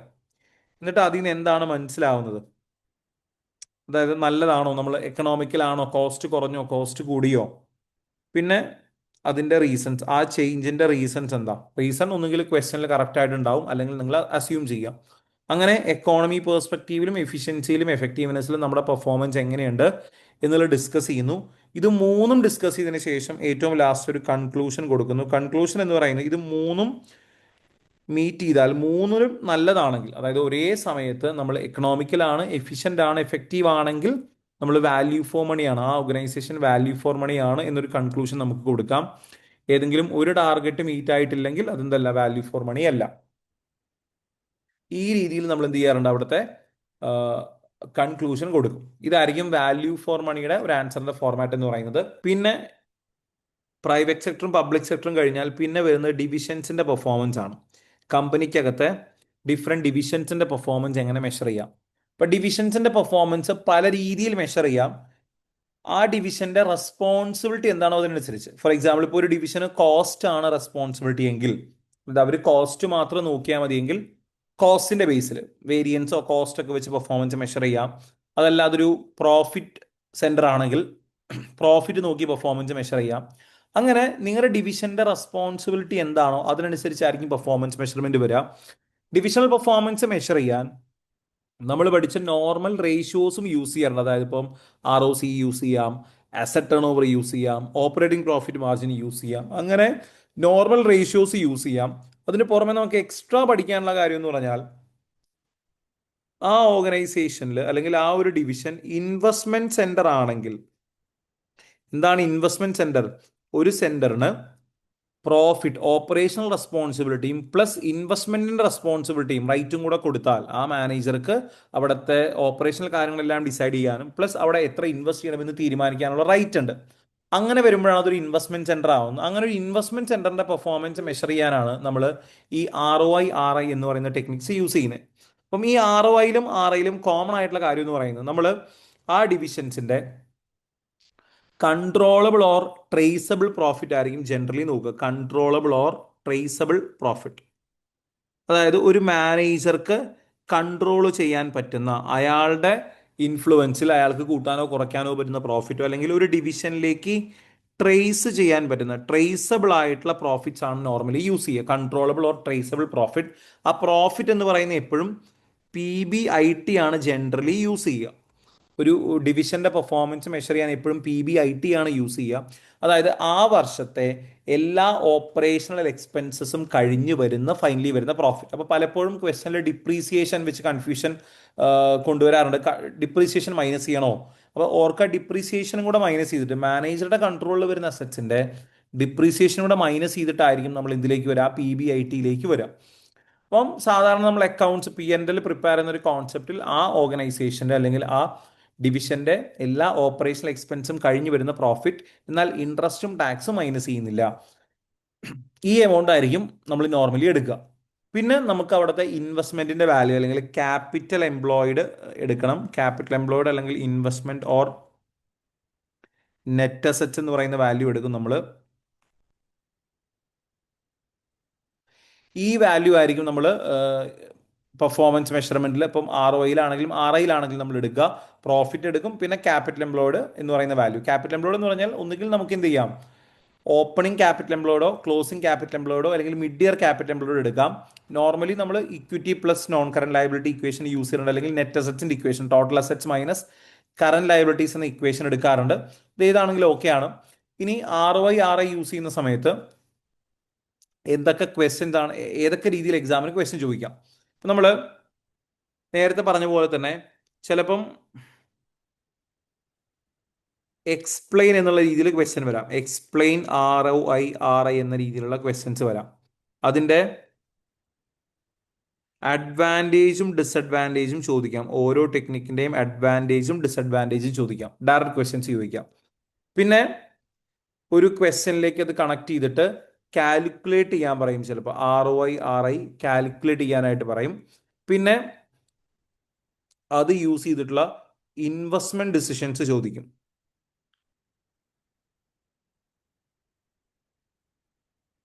ROI കാൽക്കുലേറ്റ് ചെയ്യാൻ RI കാൽക്കുലേറ്റ് ചെയ്യാൻ നമുക്കറിയാം, ഇക്വേഷൻ കയ്യിലുണ്ട്. ഇൻവെസ്റ്റ്മെന്റ് ഡിസിഷൻ എന്ന് പറഞ്ഞാൽ ഇപ്പം ഒരു ഡിവിഷനിൽ കറന്റ് ROI ആണ് യൂസ് ചെയ്യുന്നതെങ്കിൽ ആ ഡിവിഷനിൽ പുതിയൊരു പ്രൊജക്റ്റോ പുതിയൊരു പ്രപ്പോസലോ വന്നാൽ, ഒരു ഡിവിഷൻ A, ഈ ഡിവിഷനിൽ പുതിയൊരു പ്രപ്പോസൽ, ഒരു പുതിയ ഇൻവെസ്റ്റ്മെന്റ് ഓപ്പർച്യൂണിറ്റി വന്നു. അപ്പോൾ മാനേജർ അത് അക്സെപ്റ്റ് ചെയ്യോ റിജക്ട് ചെയ്യോ എന്നുള്ള രീതിയിലുള്ള ക്വസ്റ്റ്യൻസ് ചോദിക്കാറുണ്ട്. അപ്പം ROI RI ബേസിസിൽ അത് അക്സെപ്റ്റബിൾ ആണോ ഫീസിബിൾ ആണോ എന്നുള്ള കാര്യങ്ങൾ, അങ്ങനത്തെ ക്വസ്റ്റ്യൻസും വരാം. ഇത്രയാണ് ബേസിക്കലി ROI RIയിൽ വരിക. അതിനകത്ത് ഒരുപാട് തിയറട്ടിക്കൽ ഡിസ്കഷൻ കാര്യമായിട്ട് വരുന്നില്ല. ROI RI കാൽക്കുലേഷൻ ആണ്. പക്ഷേ ഞാൻ നേരത്തെ പറഞ്ഞ പോലെ പ്രൈവറ്റ് സെക്ടറിൽ ഒരു കമ്പനിയുടെ പെർഫോമൻസ് മെഷർ ചെയ്യുന്ന അതേ രീതിയിൽ ഒരു ഡിവിഷന്റെ പെർഫോമൻസ് മെഷർ ചെയ്യാനുള്ള ക്വസ്റ്റ്യൻസ് ഉണ്ടാവാം. അപ്പോൾ നമ്മൾ എന്താണോ financial performance measurement ratio analysis ചെയ്തത് അതേ സംഭവം ഡിവിഷൻസിലും ചെയ്യുക. എങ്ങനെ ആകെ വരുന്ന ഡിഫറൻസ്, അവിടെ മൊത്തം കമ്പനിയാണ് പെർഫോമൻസ് മെഷർ ചെയ്തെങ്കിൽ ഇവിടെ ഓരോരോ ഡിവിഷന്റെ പെർഫോമൻസ് മെഷർ ചെയ്യേണ്ടി വരും. അത്രേ ഉള്ളൂ. അപ്പോൾ ഇതായിരിക്കും ROI RIയിൽ വരിക. പിന്നെ വരുന്നത് പിന്നെ വരുന്ന ടോപ്പിക് എന്ന് പറയുന്നത് ട്രാൻസ്ഫർ പ്രൈസ് ആണ്.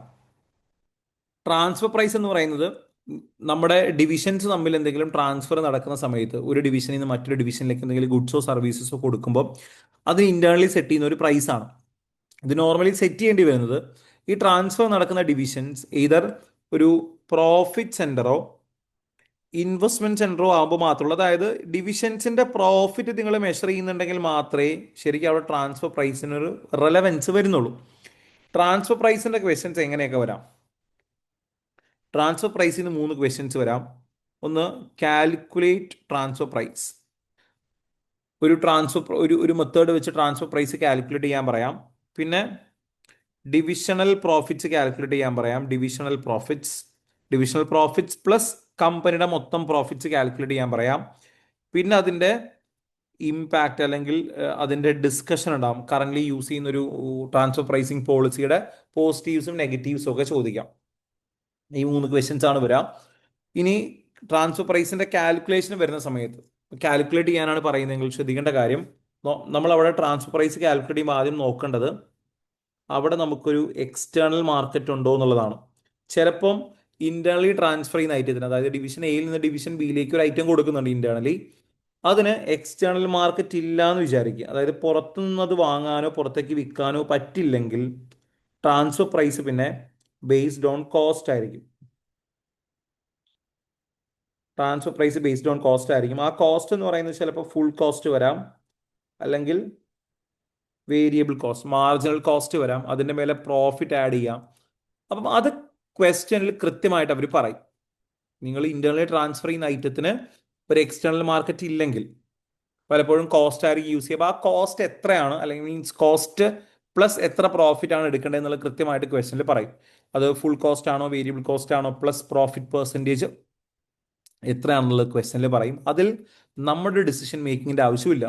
അതേസമയം എക്സ്റ്റേണൽ മാർക്കറ്റ് എക്സിസ്റ്റ് ചെയ്യുന്നുണ്ടെങ്കിൽ നിങ്ങൾ ഇന്റേണലി ട്രാൻസ്ഫർ ചെയ്യുന്ന ഐറ്റം പുറത്തേക്ക് സെയിൽ ചെയ്യാനും പുറത്തുനിന്ന് വാങ്ങാനും പറ്റുമെങ്കിൽ അവിടെ ബയ്യറുടെയും സെല്ലറുടെയും പേഴ്സ്പെക്റ്റീവിൽ 2 പ്രൈസ് വരാം, മിനിമം പ്രൈസും മാക്സിമം പ്രൈസും. മിനിമം പ്രൈസ് എന്ന് പറയുന്നത് സെല്ലറുടെ പേഴ്സ്പെക്റ്റീവിലും മാക്സിമം പ്രൈസ് എന്ന് പറയുന്നത് ബയ്യറുടെ പേഴ്സ്പെക്റ്റീവിലും ആയിരിക്കും ഉണ്ടാവുക. അത് തീരുമാനിക്കേണ്ടത്, അത് കാൽക്കുലേറ്റ് ചെയ്യേണ്ടത്, മിനിമം പ്രൈസ് കാൽക്കുലേറ്റ് ചെയ്യേണ്ടത് റെലവൻറ്റ് കോസ്റ്റിംഗ് കോൺസെപ്റ്റ് വെച്ചിട്ടാണ്.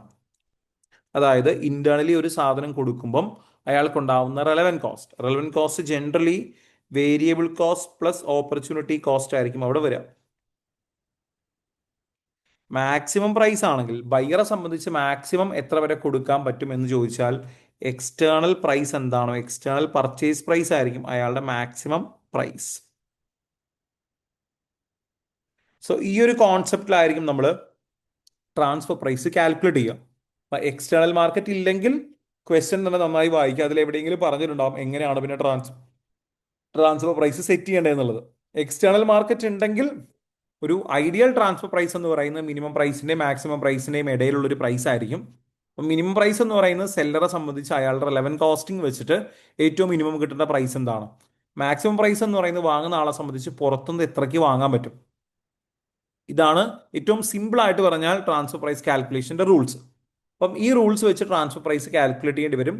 അതിൽ എക്സ്റ്റേണൽ മാർക്കറ്റ് ഉണ്ടെങ്കിൽ നമുക്ക് ആ ട്രാൻസ്ഫർ പ്രൈസിന്റെ ലിമിറ്റുകളാണ് ഐഡന്റിഫൈ ചെയ്യാൻ പറ്റുക. മിനിമം പ്രൈസും മാക്സിമം പ്രൈസും എത്ര ആയിരിക്കണം എന്ന് മാത്രമേ പറയാൻ പറ്റുള്ളൂ. ഒരിക്കലും ആ ഫൈനൽ പ്രൈസ് എത്രയാണെന്ന് നമുക്ക് പറയാൻ പറ്റില്ല. ഫൈനൽ പ്രൈസ് ശരിക്കും എങ്ങനെയായിരിക്കും വരിക? ഈ 2 ഡിവിഷന്റെയും മാനേജേഴ്സ് മിനിമം പ്രൈസും മാക്സിമം പ്രൈസും വെച്ച് ഡിസ്കസ് ചെയ്ത് നെഗോഷിയേറ്റ് ചെയ്തിട്ടായിരിക്കും ഫൈനൽ പ്രൈസ് എഗ്രി ചെയ്യുക. അത് എത്രയായിരിക്കും നമുക്ക് മുൻകൂട്ടി പറയാൻ പറ്റില്ല. അപ്പം ഇങ്ങനത്തെ ക്വസ്റ്റ്യൻസ് ആണ് ഒന്ന് ട്രാൻസ്ഫർ പ്രൈസിൽ വരിക, കാൽക്കുലേറ്റ് ട്രാൻസ്ഫർ പ്രൈസ്. പിന്നെ ഇത് ബേസ് ചെയ്തിട്ടുള്ള ഡിവിഷണൽ പ്രോഫിറ്റ്സ് ഉണ്ടാവും. അപ്പോൾ സെല്ലിംഗ് ഡിവിഷനും ബൈയിങ് ഡിവിഷനും ഉണ്ട്. സെല്ലറെ സംബന്ധിച്ച് ട്രാൻസ്ഫർ പ്രൈസിനനുസരിച്ചുള്ള റവന്യൂ റെക്കഗ്നൈസ് ചെയ്യണം. ബയ്യറെ സംബന്ധിച്ച് ട്രാൻസ്ഫർ പ്രൈസിനനുസരിച്ചുള്ള പർച്ചേസ് കോസ്റ്റ് റെക്കഗ്നൈസ് ചെയ്യണം. അങ്ങനെ രണ്ടുപേരുടെയും പ്രോഫിറ്റ്സ് കാര്യങ്ങൾ കാൽക്കുലേറ്റ് ചെയ്യാനുണ്ടാവും. Company as a whole profit ചോദിക്കാം. Company as a whole profit എടുക്കുമ്പോൾ ഒരിക്കലും ട്രാൻസ്ഫർ പ്രൈസ് കൺസിഡർ ചെയ്യേണ്ട. കാരണം ട്രാൻസ്ഫർ നടക്കുന്നുണ്ടെങ്കിൽ അത് ഏത് പ്രൈസിനാണെങ്കിലും കമ്പനിയുടെ റവന്യൂലോ കോസ്റ്റിലോ പ്രോഫിറ്റിലോ ഇമ്പാക്റ്റ് ഒന്നുമില്ല.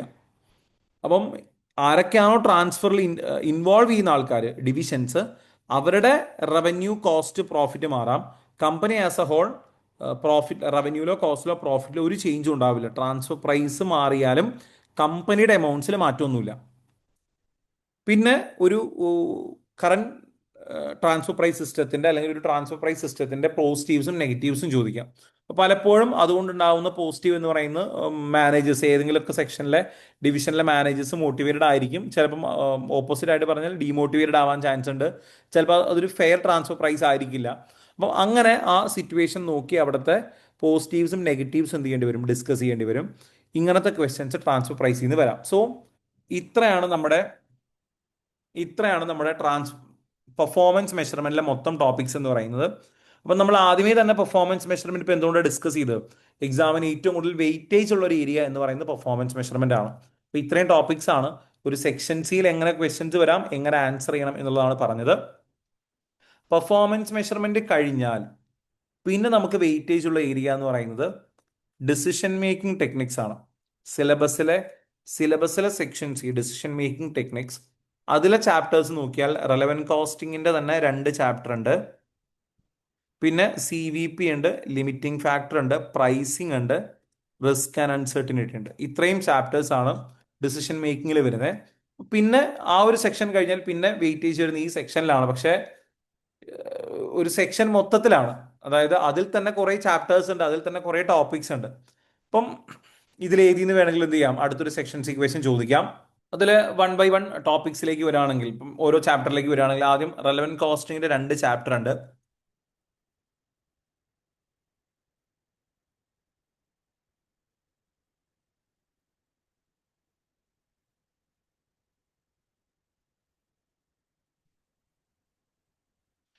റെലവൻറ്റ് കോസ്റ്റിംഗ് ചാപ്റ്ററിൽ ഏറ്റവും ആദ്യം നമ്മൾ പഠിക്കുന്നത് എന്താണ് റെലവൻറ്റ് കോസ്റ്റിംഗ് എന്നുള്ള കോൺസെപ്റ്റ് ആണ്.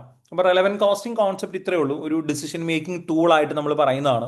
നമ്മളൊരു ഷോർട്ട് ടേമിൽ എന്തെങ്കിലുമൊക്കെ ഡിസിഷൻ എടുക്കുന്ന സമയത്ത് ഏറ്റവും റൈറ്റ് ഡിസിഷൻ എടുക്കാൻ വേണ്ടി നമ്മൾ എങ്ങനെ ചിന്തിക്കുന്നു എന്നുള്ള കോൺസെപ്റ്റാണ് റെലവൻറ്റ് കോസ്റ്റിംഗ്. അതായത് ഒരു ഡിസിഷൻ എടുക്കുമ്പം ആ ഡിസിഷന്റെ കോൺസിക്വൻസസ് ആയി വരുന്ന ഒരു ഡിസിഷന്റെ ഡയറക്റ്റ് കോൺസിക്വൻസ് മാത്രം കൺസിഡർ ചെയ്യുക എന്നുള്ളതാണ് റെലവൻറ്റ് കോസ്റ്റിംഗിന്റെ കോൺസെപ്റ്റ്. അവിടെ എപ്പോഴും നമ്മൾ പറയുക ഫ്യൂച്ചർ ഇൻക്രിമെന്റൽ ക്യാഷ് ഫ്ലോസ് ആണ് നമ്മൾ കൺസിഡർ ചെയ്യേണ്ടത്. ഒരു ഡിസിഷൻ എടുക്കുമ്പം അവിടെ വരുന്ന ഫ്യൂച്ചർ ഇൻക്രിമെന്റൽ ക്യാഷ് ഫ്ലോസ് ആയിരിക്കും നോർമലി കൺസിഡർ ചെയ്യേണ്ടത്. ക്യാഷ് ഫ്ലോസ് എന്ന് പറയുമ്പോൾ ക്യാഷ് ഇൻഫ്ലോസും ഔട്ട്ഫ്ലോസും ഒക്കെ കൺസിഡർ ചെയ്യേണ്ടി വരാം. ഈ കോൺസെപ്റ്റ് നമ്മൾ പല പല സിറ്റുവേഷനിലേക്ക് അപ്ലൈ ചെയ്യണം. മെയിൻ ആയിട്ട് 4 സിറ്റുവേഷൻ ആണ് നമ്മൾ പഠിക്കുന്നത്. ഒന്ന്, വൺ ഓഫ് കോൺട്രാക്ട് എന്ന് പറയുന്ന ഒരു സിറ്റുവേഷൻ. ഈ വൺ ഓഫ് കോൺട്രാക്ട്, അതുപോലെ മേക്ക് ഓർ ബൈ, ഇങ്ങനെ പല പല സിറ്റുവേഷൻ ഉണ്ട്. ഇതൊക്കെ നമുക്ക് മനസ്സിലാവാനാണ് നമ്മൾ ഇങ്ങനെ പഠിക്കുന്നത്. ഒരിക്കലും ചിലപ്പം ക്വസ്റ്റ്യനിൽ ഇങ്ങനെ ഇത് വൺ ഓഫ് കോൺട്രാക്ട് ആണ്, ഇത് മേക്ക് ഓർ ബൈ ആണ്, അങ്ങനെ പറയണമെന്നില്ല. പിന്നെ ഫർദർ പ്രോസസ് ഉണ്ട്, അതുപോലെ ഷട്ട് ഡൗൺ. മെയിൻ ആയിട്ട് ഇങ്ങനെ 4 സിറ്റുവേഷൻ ആണ്. പക്ഷെ ഇത് മാത്രമല്ല, ഇതിന് പുറമെയുള്ള സിറ്റുവേഷൻസും കൂടെ ചിലപ്പോൾ എക്സാമിന് വരാം. ബേസിക്കലി ഇത്രേ ഉള്ളൂ. ഈ 4 ഡിസിഷനിലും നമ്മൾ റെലവൻറ്റ് കോസ്റ്റിംഗ് അപ്ലൈ ആണ്. ഇതിൽ വൺ ഓഫ് കോൺട്രാക്ട് ആണെങ്കിൽ ബേസിക്കലി ഉണ്ടാവുക ഒരു കോൺട്രാക്റ്റിന്റെ ഡീറ്റെയിൽസ് പറഞ്ഞിട്ടുണ്ടാവും. അതിൻ്റെ മിനിമം കോസ്റ്റ് എത്ര വരും എന്നായിരിക്കും ചോദിക്കുക, ഒരു കോൺട്രാക്റ്റിന്റെ മിനിമം കോസ്റ്റ്. അപ്പോൾ നമ്മൾ ഇങ്ങനെ ചിന്തിക്കും, ആ ഒരു കോൺട്രാക്ട് എടുക്കുമ്പോൾ നമുക്കുണ്ടാവുന്ന റെലവൻറ്റ് കോസ്റ്റുകൾ എത്രയാണ് എന്നായിരിക്കും കാൽക്കുലേറ്റ് ചെയ്യേണ്ടി വരിക. അവിടെ കോസ്റ്റ് സ്റ്റേറ്റ്മെന്റ് പ്രിപ്പയർ ചെയ്യാൻ പറയാറുണ്ട്. കോസ്റ്റ് സ്റ്റേറ്റ്മെന്റ് എന്താണ്? കോസ്റ്റ് സ്റ്റേറ്റ്മെന്റ് ആ ഒരു കോൺട്രാക്ട് എടുക്കുമ്പോൾ നമുക്കുണ്ടാവുന്ന കോസ്റ്റിന്റെ ഡീറ്റെയിൽസ്, അതിൻ്റെ ഒരു സമ്മറിയാണ് ചോദിക്കുന്നത് കോസ്റ്റ് സ്റ്റേറ്റ്മെന്റ്. ഇപ്പൊ ഇന്നൊരു ഐറ്റം ഇത്ര കോസ്റ്റ് എന്ന രീതിയിൽ കോസ്റ്റ് സ്റ്റേറ്റ്മെന്റ് ചിലപ്പം പ്രിപ്പയർ ചെയ്യേണ്ടി വരാം. പിന്നെ അതിന്റെ തിയറി ക്വസ്റ്റ്യൻസ് ഉണ്ടാവും. തിയറി ക്വസ്റ്റ്യൻ എന്ന് പറയുന്നത്, ഇപ്പോൾ വൺ ഓഫ് കോൺട്രാക്ട് ബേസിസിൽ അല്ലെങ്കിൽ ആ റെലവൻറ്റ് കോസ്റ്റിംഗ് ബേസിസിൽ നമ്മളൊരു പ്രൈസ് എടുക്കുന്നു. ആ പ്രൈസ് എത്രത്തോളം ഓക്കെ ആണ്, അല്ലെങ്കിൽ അത് ആ പ്രൈസിനെ എഗ്രി ചെയ്യാൻ പറ്റുമോ, അതിനെന്തെങ്കിലും പോസിറ്റീവ്സ് നെഗറ്റീവ്സ് ഉണ്ടോ, വേറെ എന്തെങ്കിലും നോൺ ഫിനാൻഷ്യൽ ആസ്പെക്ട്സ് കൺസിഡർ ചെയ്യണോ ഒരു കോൺട്രാക്ട് അക്സെപ്റ്റ് ചെയ്യുമ്പം, അങ്ങനത്തെ ക്വസ്റ്റ്യൻസ് അവിടെ വരാം. പ്ലസ് റെലവൻറ്റ് കോസ്റ്റിംഗിൽ എപ്പോഴും ഓർക്കേണ്ട ഒരു കാര്യം, കോസ്റ്റുകൾ ഒന്നുകിൽ ഏതൊരു കോസ്റ്റ് നമ്മളിപ്പോൾ റാൻഡംലി ഒരു ക്വസ്റ്റ്യനിൽ ഏതൊരു നമ്പർ എടുത്താലും, ഏതൊരു കോസ്റ്റ് എടുത്താലും ഏതൊരു അത് റെലവൻറ്റ് അല്ലെങ്കിൽ ഇറലവൻ്റ് ആയിരിക്കും. അതുകൊണ്ട് തന്നെ എക്സാമിനെ സംബന്ധിച്ച് അതിൻ്റെ ലോജിക്കും കൂടെ പറഞ്ഞു കൊടുത്താലേ ചിലപ്പോൾ മാർക്ക് തരുള്ളൂ. അതായത് നമ്മളൊരു കോസ്റ്റ് റെലവൻ്റ് ആയിട്ടോ ഇറലവൻ്റ് ആയിട്ടോ എടുത്തു, അതിൻ്റെ റീസൺ കൂടെ പറയേണ്ടി വരും. അത് വർക്കിംഗ് നോട്ടിലോ അല്ലെങ്കിൽ സെപ്പറേറ്റ് നോട്ട്സ് കൊടുത്തിട്ട് ഇന്ന റീസൺ കൊണ്ട് ഇത് റെലവൻ്റ് ആയി, ഇന്ന റീസൺ കൊണ്ട് ഇറലവൻ്റ് ആയി. ഫോർ എക്സാമ്പിൾ ഒരു കോസ്റ്റ് സങ് കോസ്റ്റ് ആണ്, ഓൾറെഡി ഇൻകർ ചെയ്തതാണെങ്കിൽ അത് ഇറലവൻ്റ് ആണ്. അങ്ങനെ വളരെ ബ്രീഫായിട്ട് ഓരോ കോസ്റ്റുകളും റെലവൻ്റ് ആയതും ഇറലവൻ്റ് ആയതിൻ്റെയും റീസൺസും കൂടെ ക്വസ്റ്റനിൽ പറയേണ്ടി വരും. വൺ ഓഫ് കോൺട്രാക്റ്റിൽ ബേസിക്കലി ഒരു കോൺട്രാക്റ്റിന്റെ മിനിമം കോസ്റ്റ് കാൽക്കുലേറ്റ് ചെയ്യുക എന്നുള്ളതാണ്. മേക്ക് ഓർ ബൈ ആവുമ്പം നമ്മൾ നോക്കുന്നത് നമുക്ക് വേണ്ട കാര്യങ്ങൾ ഇൻഹൗസ് ചെയ്യണോ ഔട്ട്സോഴ്സ് ചെയ്യണോ എന്നുള്ളതാണ്. അവിടെ ഒരു കമ്പനിയുടെ ഡീറ്റെയിൽസ് ഉണ്ടാവും, ഏതെങ്കിലും ഒരു കോമ്പണന്റോ അല്ലെങ്കിൽ ഒരു സർവീസിനെ കുറിച്ച് അവർ പറഞ്ഞിട്ടുണ്ടാവും. അത് ഇൻഹൗസ് ചെയ്യണോ ഔട്ട്സോഴ്സ് ചെയ്യണമെന്നുള്ള കൺഫ്യൂഷനിലായിരിക്കും. അപ്പോൾ ഇൻഹൗസ് കോസ്റ്റുകളുടെ ഡീറ്റെയിൽസ് തന്നിട്ടുണ്ടാവും, പിന്നെ പർച്ചേസ് കോസ്റ്റിന്റെ ഡീറ്റെയിൽസ് തന്നിട്ടുണ്ടാവും. നമ്മൾ എന്താ ചെയ്യേണ്ടത്? അത് കമ്പയർ ചെയ്യുക, കോസ്റ്റ് കമ്പയർ ചെയ്യുക. ഏതൊക്കെ കോസ്റ്റ് കമ്പയർ ചെയ്യണം? ഇൻഹൗസ് കോസ്റ്റും ഔട്ട്സോഴ്സ് കോസ്റ്റും നമ്മൾ കമ്പയർ ചെയ്യും. ഒന്നുകിൽ അതൊരു പെർ യൂണിറ്റ് ബേസിസിൽ കമ്പയർ ചെയ്യും. ഇപ്പോൾ കോമ്പണന്റ് എക്സ് നമുക്ക് ഒന്നുകിൽ ഇൻഹൗസ് ചെയ്യാം അല്ലെങ്കിൽ ഔട്ട്സോഴ്സ് ചെയ്യാം.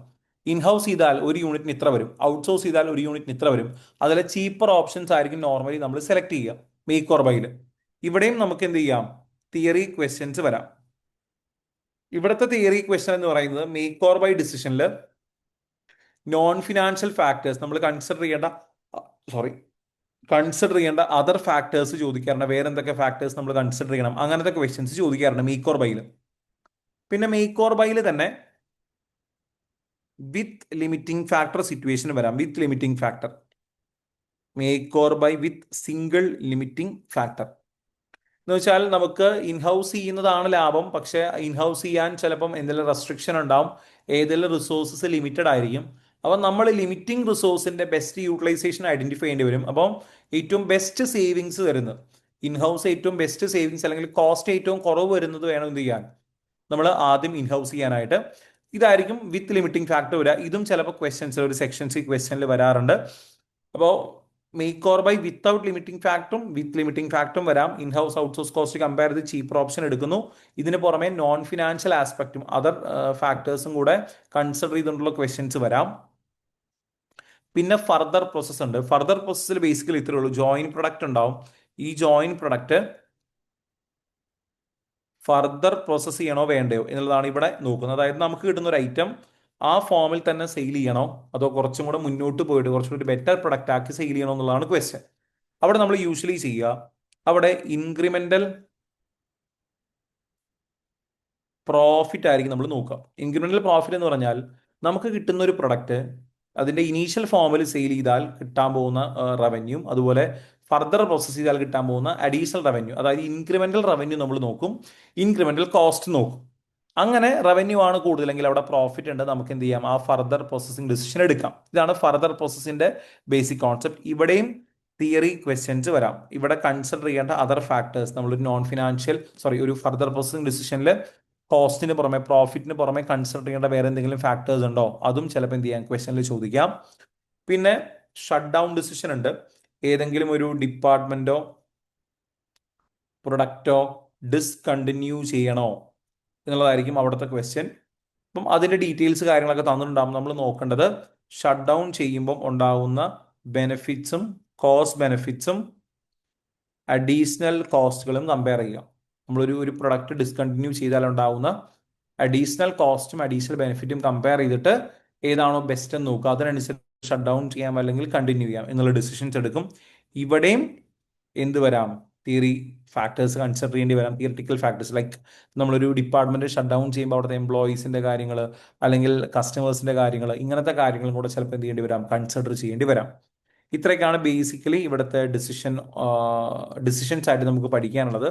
ബട്ട് ഇതിന് പുറമെ വേറെ എന്തെങ്കിലും സിറ്റുവേഷൻസ് തന്നിട്ട് ഒരു സ്പെസിഫിക് സിറ്റുവേഷൻ തന്നിട്ട് ആ ഡിസിഷൻ എടുക്കണോ എന്ന ക്വസ്റ്റ്യൻസും എക്സാമിന് വരാറുണ്ട്. അത് നമ്മൾ ആൻസർ ചെയ്യാം. ഇപ്പം എന്തെങ്കിലും ഒരു സ്പെസിഫിക് സിറ്റുവേഷൻ തന്നിട്ട് അവിടെ ഇന്നൊരു ഡിസിഷൻ എടുക്കണോ. ഫോർ എക്സാമ്പിൾ പറഞ്ഞാൽ ഒരു കമ്പനി അല്ലെങ്കിൽ ഒരു റെസ്റ്റോറൻറ്റ് എക്സ്ട്രാ ഒരു 2 hours വർക്ക് ചെയ്യണോ, വർക്ക് ചെയ്യുന്നത് നല്ലതാണോ എന്നുള്ള ക്വസ്റ്റ്യൻസ് ചിലപ്പോൾ ചോദിക്കാം. അപ്പോൾ 2 hours വർക്ക് ചെയ്താൽ എക്സ്ട്രാ വരാൻ പോകുന്ന റവന്യൂ, എക്സ്ട്രാ വരാൻ പോകുന്ന കോസ്റ്റും കമ്പയർ ചെയ്തിട്ടായിരിക്കും നമ്മൾ ആ ഡിസിഷൻസ് എടുക്കുന്നുണ്ടാവാം. ഇത്രയാണ് നമുക്ക് റെലവൻറ്റ് കോസ്റ്റിംഗ് റിലേറ്റഡ് ആയിട്ട് വരിക. പിന്നെ നെക്സ്റ്റ് ചാപ്റ്റർ എന്ന് പറയുന്നത് CVP ആയിരുന്നു. CVPക്ക് അകത്ത് സിംഗിൾ പ്രൊഡക്റ്റ് മൾട്ടി പ്രൊഡക്റ്റ് കാര്യങ്ങളുണ്ട്. അതിൽ സെക്ഷൻ സിയിലേക്ക് വരുമ്പോൾ സെക്ഷൻ സിയിൽ കൂടുതലും മൾട്ടി പ്രൊഡക്റ്റിന്റെ ആണ് ചോദിച്ച് കണ്ടേക്കുന്നത്. CVPയിൽ മൾട്ടി പ്രൊഡക്റ്റ് ക്വസ്റ്റ്യൻസ് ആണ് ജനറലി കണ്ടേക്കുന്നത്. മൾട്ടി പ്രൊഡക്റ്റ് ഓർ സർവീസ് എന്ന രീതിയിൽ വരാം. അതിൻ്റെ ബ്രേക്ക് ഈവൻ പോയിന്റിന്റെ കാര്യങ്ങളോ അല്ലെങ്കിൽ ടാർഗറ്റ് പ്രോഫിറ്റോ അതിനെ റിലേറ്റ് ചെയ്യുന്ന ക്വസ്റ്റ്യൻസ് ആണ് ജനറലി ഉണ്ടാവുക. അതുപോലെ തന്നെ ഗ്രാഫും കണക്ട് ചെയ്തിട്ടുള്ള ക്വസ്റ്റ്യൻസ് വരാറുണ്ട്. സെക്ഷൻ സിയിലെ കാര്യമാണ് പറയുന്നത്. 2 മാർക്ക് ക്വസ്റ്റ്യൻസ് എന്ത് വേണമെങ്കിലും വരാം. സെക്ഷൻ സിയിൽ മൾട്ടി പ്രൊഡക്റ്റിന്റെ ഡീറ്റെയിൽസ് വെച്ച് മൾട്ടി പ്രൊഡക്റ്റ് ബ്രേക്ക് ഈവൻ പോയിന്റോ ടാർഗറ്റ് പ്രോഫിറ്റോ മാർജിൻ ഓഫ് സേഫ്റ്റിയോ ഒക്കെ ചോദിക്കാം. അതല്ലെങ്കിൽ ഗ്രാഫിക്കൽ ഡാറ്റ തന്ന്, അതായത് ഗ്രാഫിൽ ഡാറ്റ തന്ന് നമ്പേഴ്സ് തന്ന് അതിനെ ബേസ് ചെയ്തിട്ടുള്ള ക്വസ്റ്റ്യൻസും മൾട്ടി പ്രൊഡക്റ്റിൽ വരാറുണ്ട്. അപ്പോൾ സിംഗിൾ പ്രൊഡക്റ്റ് മാത്രമായിട്ട് അങ്ങനെ വരുന്നത് കമ്പാരിറ്റീവ്ലി കുറവാണ്. സെക്ഷൻ സിയിൽ കൂടുതലും മൾട്ടിപ്പിൾ പ്രൊഡക്റ്റ് മൾട്ടിപ്പിൾ സർവീസ് എന്ന രീതിയിലായിരിക്കും വരിക. അങ്ങനെ വരുന്ന സമയത്ത് ഭയങ്കര ഈസി ക്വസ്റ്റ്യൻ ആവണമെന്നില്ല. കാരണം കുറച്ച് കോംപ്ലക്സ് ആയിട്ടുള്ള രീതിയിലായിരിക്കും അവിടുത്തെ പ്രൊഡക്റ്റും കാര്യങ്ങളും പറഞ്ഞിട്ടുണ്ട്. അപ്പോൾ കറക്റ്റ് നോക്കി അവിടുത്തെ പ്രൊഡക്റ്റ് ഏതാണ്, എത്ര പ്രൊഡക്റ്റ് ഉണ്ട്, അതിൻ്റെ സെപ്പറേറ്റ് സെല്ലിംഗ് പ്രൈസും കാര്യങ്ങളും കോൺട്രിബ്യൂഷനൊക്കെ കറക്റ്റ് ഐഡന്റിഫൈ ചെയ്താലേ കാൽക്കുലേഷൻസ് ചെയ്യാൻ പറ്റുള്ളൂ.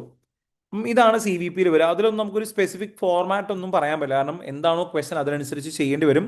ബട്ട് മൾട്ടി പ്രൊഡക്റ്റ്, ഇപ്പം സിംഗിൾ പ്രൊഡക്റ്റോ മൾട്ടി പ്രൊഡക്റ്റോ ആയിക്കോട്ടെ, നമുക്ക് എപ്പോഴും CVPയിലെ കാൽക്കുലേഷൻ ചെയ്യണമെങ്കിൽ പെർ പ്രൊഡക്റ്റ് അല്ലെങ്കിൽ പെർ യൂണിറ്റ് ബേസിൽ അതിൻ്റെ സെല്ലിംഗ് പ്രൈസും വേരിയബിൾ കോസ്റ്റുകളും കോൺട്രിബ്യൂഷനും ഫിക്സഡ് കോസ്റ്റുകളൊക്കെ നമുക്ക് വേണം. അപ്പോൾ അത് എപ്പോഴും ക്വസ്റ്റനിൽ നിന്ന് എന്ത് ചെയ്യാൻ പറ്റുമോ നോക്കുക, ആദ്യമേ എടുക്കാൻ പറ്റുമോ നോക്കുക ഈ പറയുന്ന കാര്യങ്ങൾ.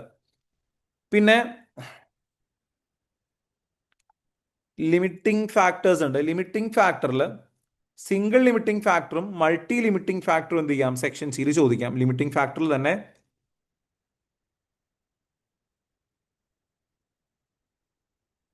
സിംഗിൾ ലിമിറ്റിംഗ് ഫാക്ടറും മൾട്ടി ലിമിറ്റിംഗ് ഫാക്ടറും ചോദിക്കാം. സെക്ഷൻ സിയിൽ രണ്ടും ചോദിക്കാം. അതിൽ സിംഗിൾ ലിമിറ്റിംഗ് ഫാക്ടർ ആകുമ്പം നമ്മൾ ലിമിറ്റിംഗ് ഫാക്ടറിനെ ഐഡന്റിഫൈ ചെയ്ത് ഒരു സിംഗിൾ ലിമിറ്റിംഗ് ഫാക്ടർ ആണെങ്കിൽ ആ സിംഗിൾ ലിമിറ്റിംഗ് ഫാക്ടറിന്റെ ബെസ്റ്റ് യൂട്ടിലൈസേഷൻ ഉള്ള പ്രൊഡക്ട്സ് ഐഡന്റിഫൈ ചെയ്യേണ്ടി വരും. മൾട്ടി ലിമിറ്റിംഗ് ഫാക്ടർ ആകുമ്പോൾ മൾട്ടിപ്പിൾ ലിമിറ്റിംഗ് ഫാക്ടേഴ്സ് വെച്ച് നമ്മൾ ഗ്രാഫിക്കൽ മെത്തേഡ് വെച്ചിട്ടായിരിക്കും സോൾവ് ചെയ്യുക. ഗ്രാഫ് വരയ്ക്കുന്ന കാര്യങ്ങളോ സ്റ്റെപ്സോ ഒന്നും എക്സാമിന് ചെയ്യേണ്ട. അതിപ്പോൾ ഒരു ടോപ്പിക്കിലും വരയ്ക്കുന്ന ഒരു പരിപാടി നമ്മൾ എക്സാമിന് ചെയ്യേണ്ട. നിങ്ങൾ പാസ് പേപ്പർ ചെയ്യുന്ന സമയത്ത് ചിലപ്പോൾ ഒരു കൺഫ്യൂഷൻ വരാൻ, ചില ക്വസ്റ്റ്യൻസിലൊക്കെ ഗ്രാഫ് വരയ്ക്കാനും അല്ലെങ്കിൽ ഡിസിഷൻ ട്രീ വരയ്ക്കാനും ഒക്കെ പറയുന്നുണ്ട്. അതൊന്നും ഇപ്പോഴത്തെ എക്സാം പാറ്റേണിൽ റെലവെന്റ് അല്ല. അതൊക്കെ പണ്ടത്തെ ക്വസ്റ്റ്യൻസ് ആണ്, പണ്ടത്തെ സിറ്റുവേഷനിൽ ഓക്കെ ആയിരുന്നു. അപ്പം അത് നിങ്ങൾ ക്വസ്റ്റ്യൻസ് വായിക്കുമ്പോൾ ഒരു കൺഫ്യൂഷൻ വരണ്ട. വരയ്ക്കുന്ന കാര്യങ്ങളൊന്നുമില്ല. പക്ഷേ അത് ക്വസ്റ്റ്യൻ പേപ്പറിൽ തന്നിട്ട് അല്ലെങ്കിൽ അവർ ക്വസ്റ്റ്യനിൽ അത് തരാം, ചിലപ്പോൾ ഒരു പിക്ചറോ അല്ലെങ്കിൽ ഒരു ഗ്രാഫോ തന്ന് അതിനെ ബേസ് ചെയ്ത് അതിൻ്റെ കാര്യങ്ങൾ നമുക്ക് അനലൈസ് ചെയ്യാനും പറയണം.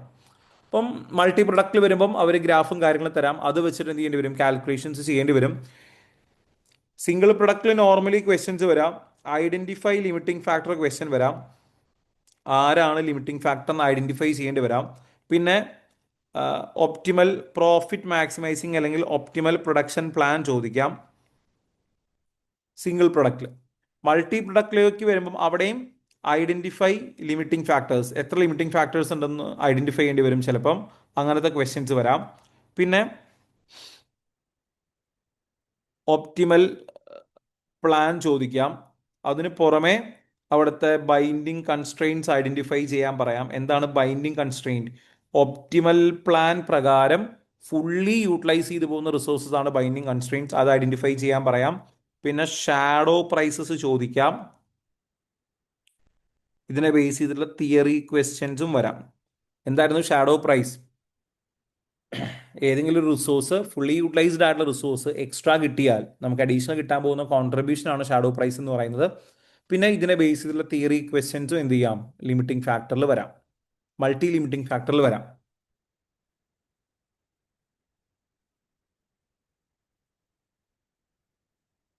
സിംഗിൾ ലിമിറ്റിംഗ് ഫാക്ടറും മൾട്ടി ലിമിറ്റിംഗ് ഫാക്ടറും ആണെങ്കിലും കോമൺലി ഇപ്പോൾ ഏതൊരു ക്വസ്റ്റനിലും കോമൺലി കണ്ടുപിടിക്കേണ്ട കാര്യം എന്ന് വെച്ചാൽ ലിമിറ്റിംഗ് ഫാക്ടർ എന്തായാലും കറക്റ്റ് കണ്ടുപിടിക്കേണ്ടി വരും. ആരാണ് ലിമിറ്റിംഗ് ഫാക്ടർ എന്ന് കറക്റ്റ് മനസ്സിലാക്കണം. പിന്നെ ഡിഫറെൻറ്റ് പ്രൊഡക്റ്റുകൾ ഉണ്ടാവും. പ്രൊഡക്ട്സിൻ്റെ കോൺട്രിബ്യൂഷൻ സെപ്പറേറ്റ്ലി കിട്ടണം.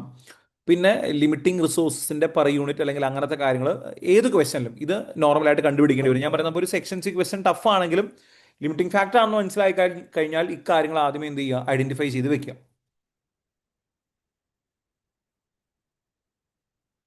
പിന്നത്തെ ചാപ്റ്റർ പ്രൈസിങ് ഡിസിഷൻ ആയിരുന്നു. പ്രൈസിങ് ഡിസിഷനിൽ നിന്ന് പല കാര്യങ്ങളും എന്ത് ചെയ്യാം, സെക്ഷൻ സിയിൽ വരാം.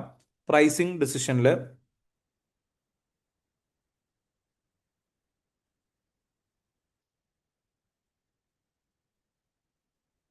കാൽക്കുലേഷൻ സൈഡ് നോക്കുകയാണെങ്കിൽ calculation side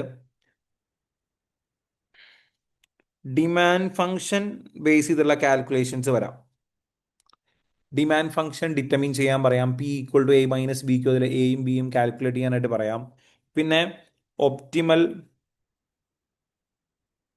price calculation, price and demand calculations using algebraic method and tabular methods ചോദിക്കാം. അപ്പം ഓൾജിബ്രായിക് മെത്തേഡ് ആകുമ്പോൾ ഇക്വേഷൻസ് വെച്ച് നമ്മൾ ഒപ്റ്റിമൽ ഡിമാൻഡും ഒപ്റ്റിമൽ പ്രൈസും കണ്ടുപിടിക്കാറുണ്ട്. അതുപോലെ ടാബുലാർ മെത്തേഡ് ചോദിക്കാം. പിന്നെ ചാൻസ് ഉള്ളത് കോസ്റ്റ് ബേസ്ഡ് പ്രൈസ് ചോദിക്കാം. ഒരു സ്പെസിഫിക് മെത്തേഡ് അവർ പറയും, ഇന്ന cost Basil, for example full cost plus 10%, ഈ ഒരു ബേസിൽ പ്രൈസ് കാൽക്കുലേറ്റ് ചെയ്യാൻ പറയും. അങ്ങനത്തെ ക്വസ്റ്റ്യൻസ് വരാം. പിന്നെ തിയറി ക്വസ്റ്റ്യൻസ് കുറച്ചുണ്ട്. തിയറി ക്വസ്റ്റ്യൻ എന്ന് പറയുമ്പം നമ്മുടെ ഒരു പ്രൊഡക്റ്റിൻ്റെ പ്രൈസിനെ എഫക്റ്റ് ചെയ്യുന്ന ഫാക്ടേഴ്സിനെ കുറിച്ച് ചോദിക്കാം. തിയറി ക്വസ്റ്റ്യൻ ആയിട്ട് വരാം. ഇതൊക്കെ സെക്ഷൻ സിയിലെ കാര്യമാണ് പറയുന്നത്. ഞാൻ സെക്ഷൻ സിയിൽ ഏതൊക്കെ രീതിയിൽ വരാമെന്നുള്ളതാണ് പറയുന്നത്. പിന്നെ പ്രൈസിങ് സ്ട്രാറ്റജീസ് വരാം. എസ്പെഷ്യലി സ്കിമ്മിങ്, പെനിട്രേഷൻ, അങ്ങനത്തെ സ്ട്രാറ്റജീസ് ഒക്കെ പഠിച്ചിട്ടുണ്ടായിരുന്നു. അപ്പം ഒരു കമ്പനിയുടെ അല്ലെങ്കിൽ പ്രൊഡക്റ്റിൻ്റെ ഡീറ്റെയിൽസ് തന്നിട്ട് അത് എത്രത്തോളം സ്യൂട്ടബിൾ ആണ്, ആ മോഡലിലുള്ള ക്വസ്റ്റ്യൻസ് ഒക്കെ ചോദിക്കാം. ഇതൊക്കെ തിയറി ക്വസ്റ്റ്യൻ ആയിട്ട് വരാം. പിന്നെ അഡ്വാൻറ്റേജും ഡിസഡ്വാൻറ്റേജും ചോദിക്കാം. നമ്മൾ ഫോളോ ചെയ്യുന്ന ഏതെങ്കിലും ഒരു പ്രൈസിങ് മെത്തേഡിൻ്റെ അഡ്വാൻറ്റേജും ഡിസഡ്വാൻറ്റേജും ഒക്കെ ചോദിക്കാം. ഇതൊക്കെ പ്രൈസിങ് ഡിസിഷനിൽ സെക്ഷൻ സിയിൽ വരാം. പിന്നത്തെ ചാപ്റ്റർ റിസ്ക് ആൻഡ് അൺസർട്ടിനിറ്റി ആയിരുന്നു.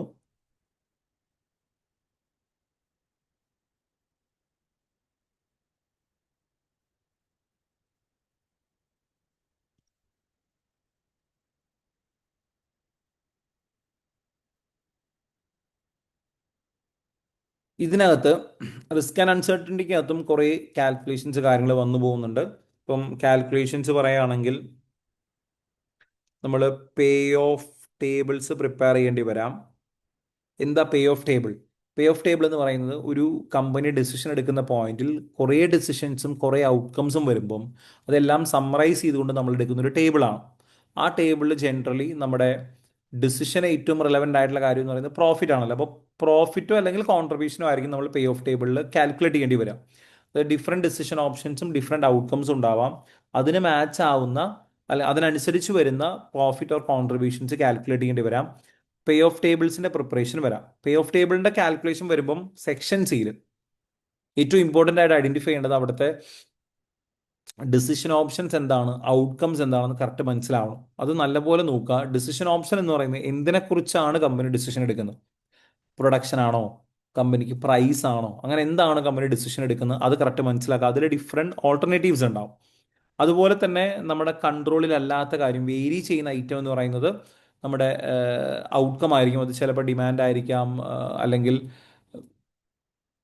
സബ് ഡിമാൻഡ് ആയിരിക്കാം, അല്ലെങ്കിൽ നമ്മുടെ വെതർ കണ്ടീഷൻസ് ആയിരിക്കാം. അങ്ങനെ എന്തെങ്കിലും ഒരു ഐറ്റം എന്തായിരിക്കാം, നമ്മുടെ കൺട്രോളിലല്ലാത്ത എന്തെങ്കിലും ഒരു കാര്യം വരാം. അതായിരിക്കും ഔട്ട്കംസ് ആയിട്ട് എടുക്കുക. അപ്പോൾ അത് കറക്റ്റ് നോക്കി പേ ഓഫ് ടേബിളിൻ്റെ ഒരു സ്ട്രക്ചർ എടുക്കണം. അതിനനുസരിച്ച് പ്രോഫിറ്റ് വാല്യൂസ് ഒക്കെ കറക്റ്റായിട്ട് കാൽക്കുലേറ്റ് ചെയ്യണം. പിന്നെ ഡെസിഷൻ മേക്കിംഗ് ടെക്നിക്സ് അപ്ലൈ ചെയ്യാൻ അറിയണം. നമ്മൾ മാക്സിമാക്സും മാക്സിമിനും മിനിമാക്സ് റിഗ്രറ്റും EV റൂൾസും ഒക്കെ നമ്മൾ പഠിക്കുന്നുണ്ട്.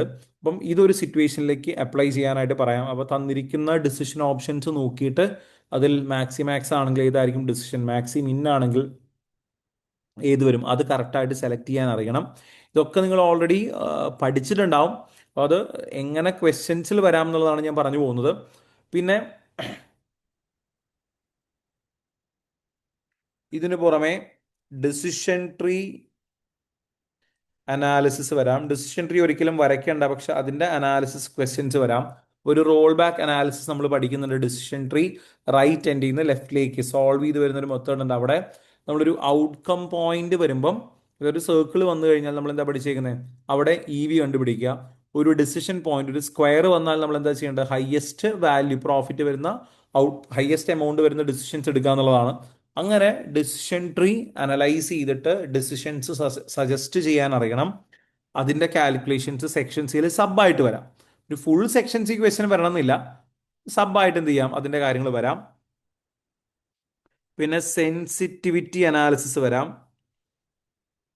അതായത് നമ്മളൊരു ബഡ്ജറ്റോ പ്ലാനോ പ്രിപ്പയർ ചെയ്യുമ്പോൾ കീ വേരിയബിൾസ് ഐഡന്റിഫൈ ചെയ്യാനുള്ള സെൻസിറ്റിവിറ്റി അനാലിസിസ് ചോദിക്കാം.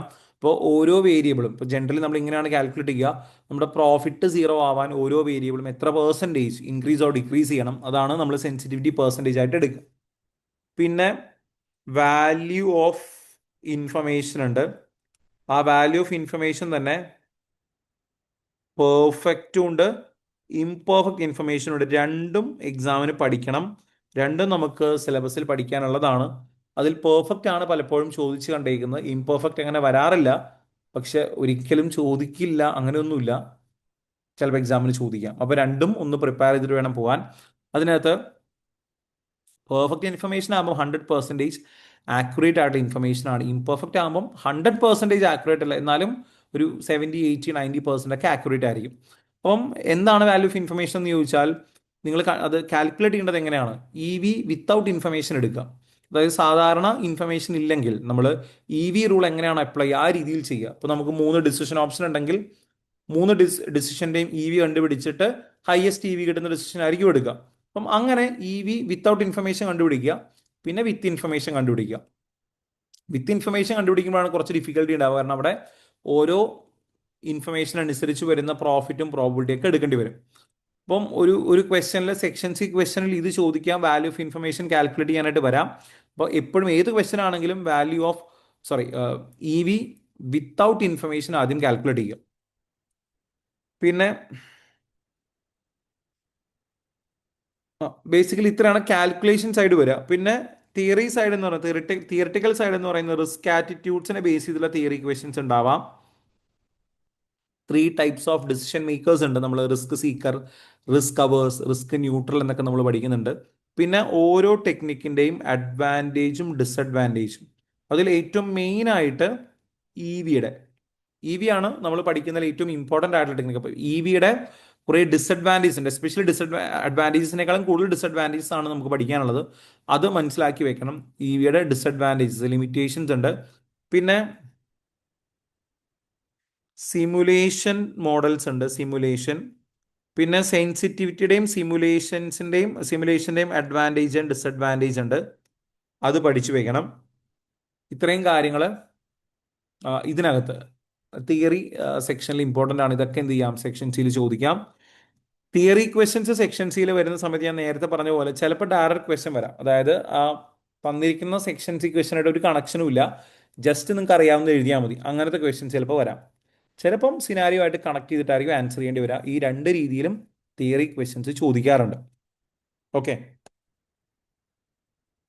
അപ്പോൾ ഇത്രയാണ് നമ്മുടെ ഡിസിഷൻ മേക്കിംഗ് ടെക്നിക്സ് എന്ന് പറയുന്ന സെക്ഷൻ.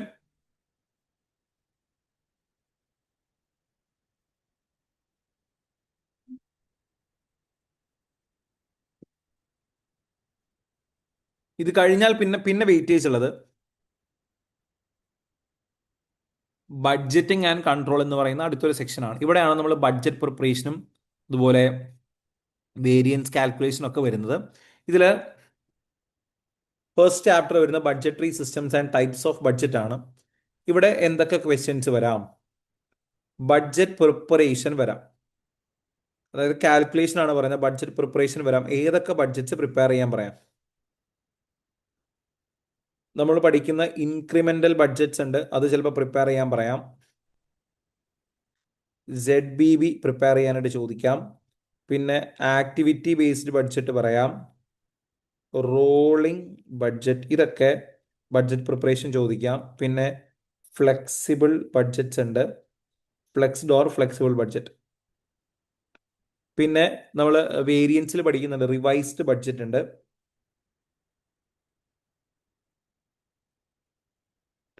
ഇതൊക്കെ എന്ത് ചെയ്യാം, കാൽക്കുലേഷൻസ് ചോദിക്കാം. ഇൻക്രിമെന്റലിന്റെ കാൽക്കുലേഷൻ എങ്ങനെയായിരിക്കും വരിക? ഇൻക്രിമെന്റൽ എന്ന് പറയുമ്പം പ്രീവിയസ് ഇയർ ബേസ് ആയിട്ട് എടുത്തിട്ട് അതിന്റെ മേലെ നമ്മൾ ഇത്ര എമൗണ്ട് ആഡ് ചെയ്യുന്ന ഒരു കോൺസെപ്റ്റ് ആണ് ഇൻക്രിമെന്റൽ.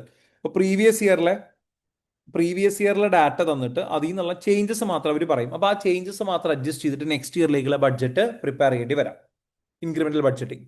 പിന്നെ ZBB എന്ന് പറയുന്നത് കാൽക്കുലേഷൻസ് ഒരുപാട് വരണമെന്നില്ല, പക്ഷെ ZBBയിൽ ഒരു പ്രോസസ്സ് ഉണ്ട്. നമ്മൾ സീറോ ബേസ്ഡ് ബഡ്ജറ്റിംഗ് നമ്മൾ ചെയ്യുന്നത് നെക്സ്റ്റ് ഇയറിൽ ചെയ്യാനുള്ള ആക്ടിവിറ്റീസ് കാര്യങ്ങൾ ഐഡന്റിഫൈ ചെയ്തിട്ട് അതിനെ കറക്റ്റ് അതിൻ്റെ കോസ്റ്റ് ബെനിഫിറ്റ് അനാലിസിസ് നോക്കി റാങ്ക് ചെയ്ത് അതിൻ്റെ ബേസിൽ റിസോഴ്സസ് അലോക്കേറ്റ് ചെയ്യാറുണ്ട്. ZBBയിൽ അങ്ങനെ ക്വസ്റ്റ്യൻസ് ആപ്ലിക്കേഷൻ ലെവലുള്ള ക്വസ്റ്റ്യൻസ് അങ്ങനെ വരാറില്ലായിരുന്നു, പക്ഷേ റീസെൻ്റ് ആയിട്ട് അതിൻ്റെ ക്വസ്റ്റ്യൻസ് വന്നിട്ടുണ്ട്. പക്ഷെ ആ ക്വസ്റ്റ്യൻസ് അങ്ങനെ റിലീസ് ചെയ്തിട്ടില്ല. അപ്പോൾ അതുകൊണ്ട് നമുക്ക് അതിൻ്റെ ഒരു ഔട്ട്ലൈൻ കറക്റ്റ് അറിയില്ല, സ്റ്റുഡൻസ് പറഞ്ഞതിൻ്റെ ഫീഡ്ബാക്ക് മാത്രമേ ഉള്ളൂ. അപ്പം ZBBയും നല്ലപോലെ നോക്കുക, കറക്റ്റ് അതിൻ്റെ കോൺസെപ്റ്റ് മനസ്സിലാക്കുക. അതും ചിലപ്പോൾ എന്ത് ചെയ്യാം, ഒരു ആപ്ലിക്കേഷൻ ലെവലിൽ ക്വസ്റ്റ്യൻസ് വരാം. പിന്നെ ആക്ടിവിറ്റി ബേസ്ഡ് ബഡ്ജറ്റ് എന്ന് പറയുന്നത് ABC കാൽക്കുലേഷൻസ് പോലെ തന്നെ കോസ്റ്റ് ഡ്രൈവർ ബേസ് ചെയ്തിട്ട് ബഡ്ജറ്റ്സ് പ്രിപ്പയർ ചെയ്യാനുള്ള ക്വസ്റ്റ്യൻസ് ഉണ്ടാവും. അപ്പോൾ ഒരു കോസ്റ്റ് ഡ്രൈവറിനനുസരിച്ച്, ഫോർ എക്സാമ്പിൾ ഇപ്പോൾ നമ്പർ ഓഫ് ഓർഡേഴ്സിനനുസരിച്ച് ഓർഡറിംഗ് കോസ്റ്റ് ചിലപ്പം കാൽക്കുലേറ്റ് ചെയ്യാനായിട്ട് പറയാം. ആ രീതിയിലുള്ള ക്വസ്റ്റ്യൻസ് ഉണ്ടാവാം. പിന്നെ റോളിംഗ് ബഡ്ജറ്റിന്റെ പ്രിപ്പറേഷൻസ് വരാം. നമ്മളൊരു ബഡ്ജറ്റ് പ്രിപ്പയർ ചെയ്ത് ആക്ച്വൽ ഡാറ്റയ്ക്ക് അനുസരിച്ച് കണ്ടിന്യൂസ്ലി ഇതിനെ അപ്ഡേറ്റ് ചെയ്തുകൊണ്ടിരിക്കുകയാണ്. അപ്പം അങ്ങനെ എപ്പോഴും ഓരോ അടുത്ത 12 മന്ത്സിലേക്ക് ബഡ്ജറ്റ് അപ്ഡേറ്റ് ചെയ്യേണ്ടി വരാം. റീസെൻറ്റ് ഡാറ്റ വെച്ച്, അതായത് ഏറ്റവും ലേറ്റസ്റ്റ് ഇവൻ്റ് എന്താണോ അതിൻ്റെ ബേസിൽ നമ്മൾ പുതിയ ബഡ്ജറ്റുകൾ പ്രിപ്പയർ ചെയ്യേണ്ടി വരാം. ഫ്ലെക്സിബിൾ ബഡ്ജറ്റ്സ് പ്രിപ്പയർ ചെയ്യേണ്ടി വരാം. ആക്ച്വൽ ഡാറ്റയ്ക്ക് അനുസരിച്ച് യൂണിറ്റ്സിനനുസരിച്ച് ഒറിജിനൽ ബഡ്ജറ്റിനെ മാറ്റി പ്രിപ്പയർ ചെയ്യേണ്ടി വരും. ഫോർ എക്സാമ്പിൾ ഇപ്പോൾ 1000 യൂണിറ്റ്സ് നമ്മളൊരു ബഡ്ജറ്റ് പ്രിപ്പയർ ചെയ്തു, അതിനനുസരിച്ചുള്ള റവന്യൂ കോസ്റ്റും കാര്യങ്ങളൊക്കെ എടുത്തു, അത് മാറ്റിയിട്ട് ചിലപ്പം 2000 യൂണിറ്റ്സിന്റെ ബഡ്ജറ്റ് പ്രിപ്പയർ ചെയ്യാനായിട്ട് പറയാം. അത് ചെയ്യാൻ അറിയണം. പിന്നെ റിവൈസ്ഡ് ബഡ്ജറ്റ്സിന്റെ പ്രിപ്പറേഷൻ വരാം. റിവൈസ്ഡ് ബഡ്ജറ്റ് എന്ന് പറയുന്നത് നമ്മളൊരു ബഡ്ജറ്റ് പ്രിപ്പയർ ചെയ്തു, അതിനകത്ത് മെറ്റീരിയൽ യൂസേജ് നമ്മൾ ഒരു യൂണിറ്റിന് 2 kg ആണ് പ്ലാൻ ചെയ്തിരുന്നത്, പക്ഷെ പിന്നീട് നമുക്ക് മനസ്സിലായി 2 അല്ല 2.5 ആയിരുന്നു കറക്റ്റ്. അങ്ങനെ ഒറിജിനൽ സ്റ്റാൻഡേർഡ്സോ ടാർഗറ്റ്സോ അൺഅറ്റൈനബിൾ ആണെങ്കിൽ അതിനനുസരിച്ച് എന്ത് ചെയ്യേണ്ടി വരും, മൊത്തം ബഡ്ജറ്റ് മാറ്റി കാൽക്കുലേറ്റ് ചെയ്യേണ്ടി വരും. അങ്ങനത്തെ ക്വസ്റ്റ്യൻസും എന്ത് ചെയ്യാം, വരാം. ഇതൊക്കെ സിനാരിയോ സ്പെസിഫിക് ആയിട്ട് ചിലപ്പം ചോദിക്കാം, ഇത്രയും പ്രിപ്പറേഷൻസ്. പിന്നെ തിയറട്ടിക്കൽ സൈഡ് എന്ന് പറയുന്നത് ബഡ്ജറ്റ്സിന്റെ സ്യൂട്ടബിലിറ്റി, അതായത് കറന്റ് കമ്പനി ഒരു ബഡ്ജറ്റിംഗ് മെത്തേഡ് യൂസ് ചെയ്യുന്നത് സ്യൂട്ടബിൾ ആണോ, അല്ലെങ്കിൽ ഇൻക്രിമെന്റൽ ബഡ്ജറ്റിംഗ് ഈ കമ്പനിയിൽ സ്യൂട്ടബിൾ ആണോ.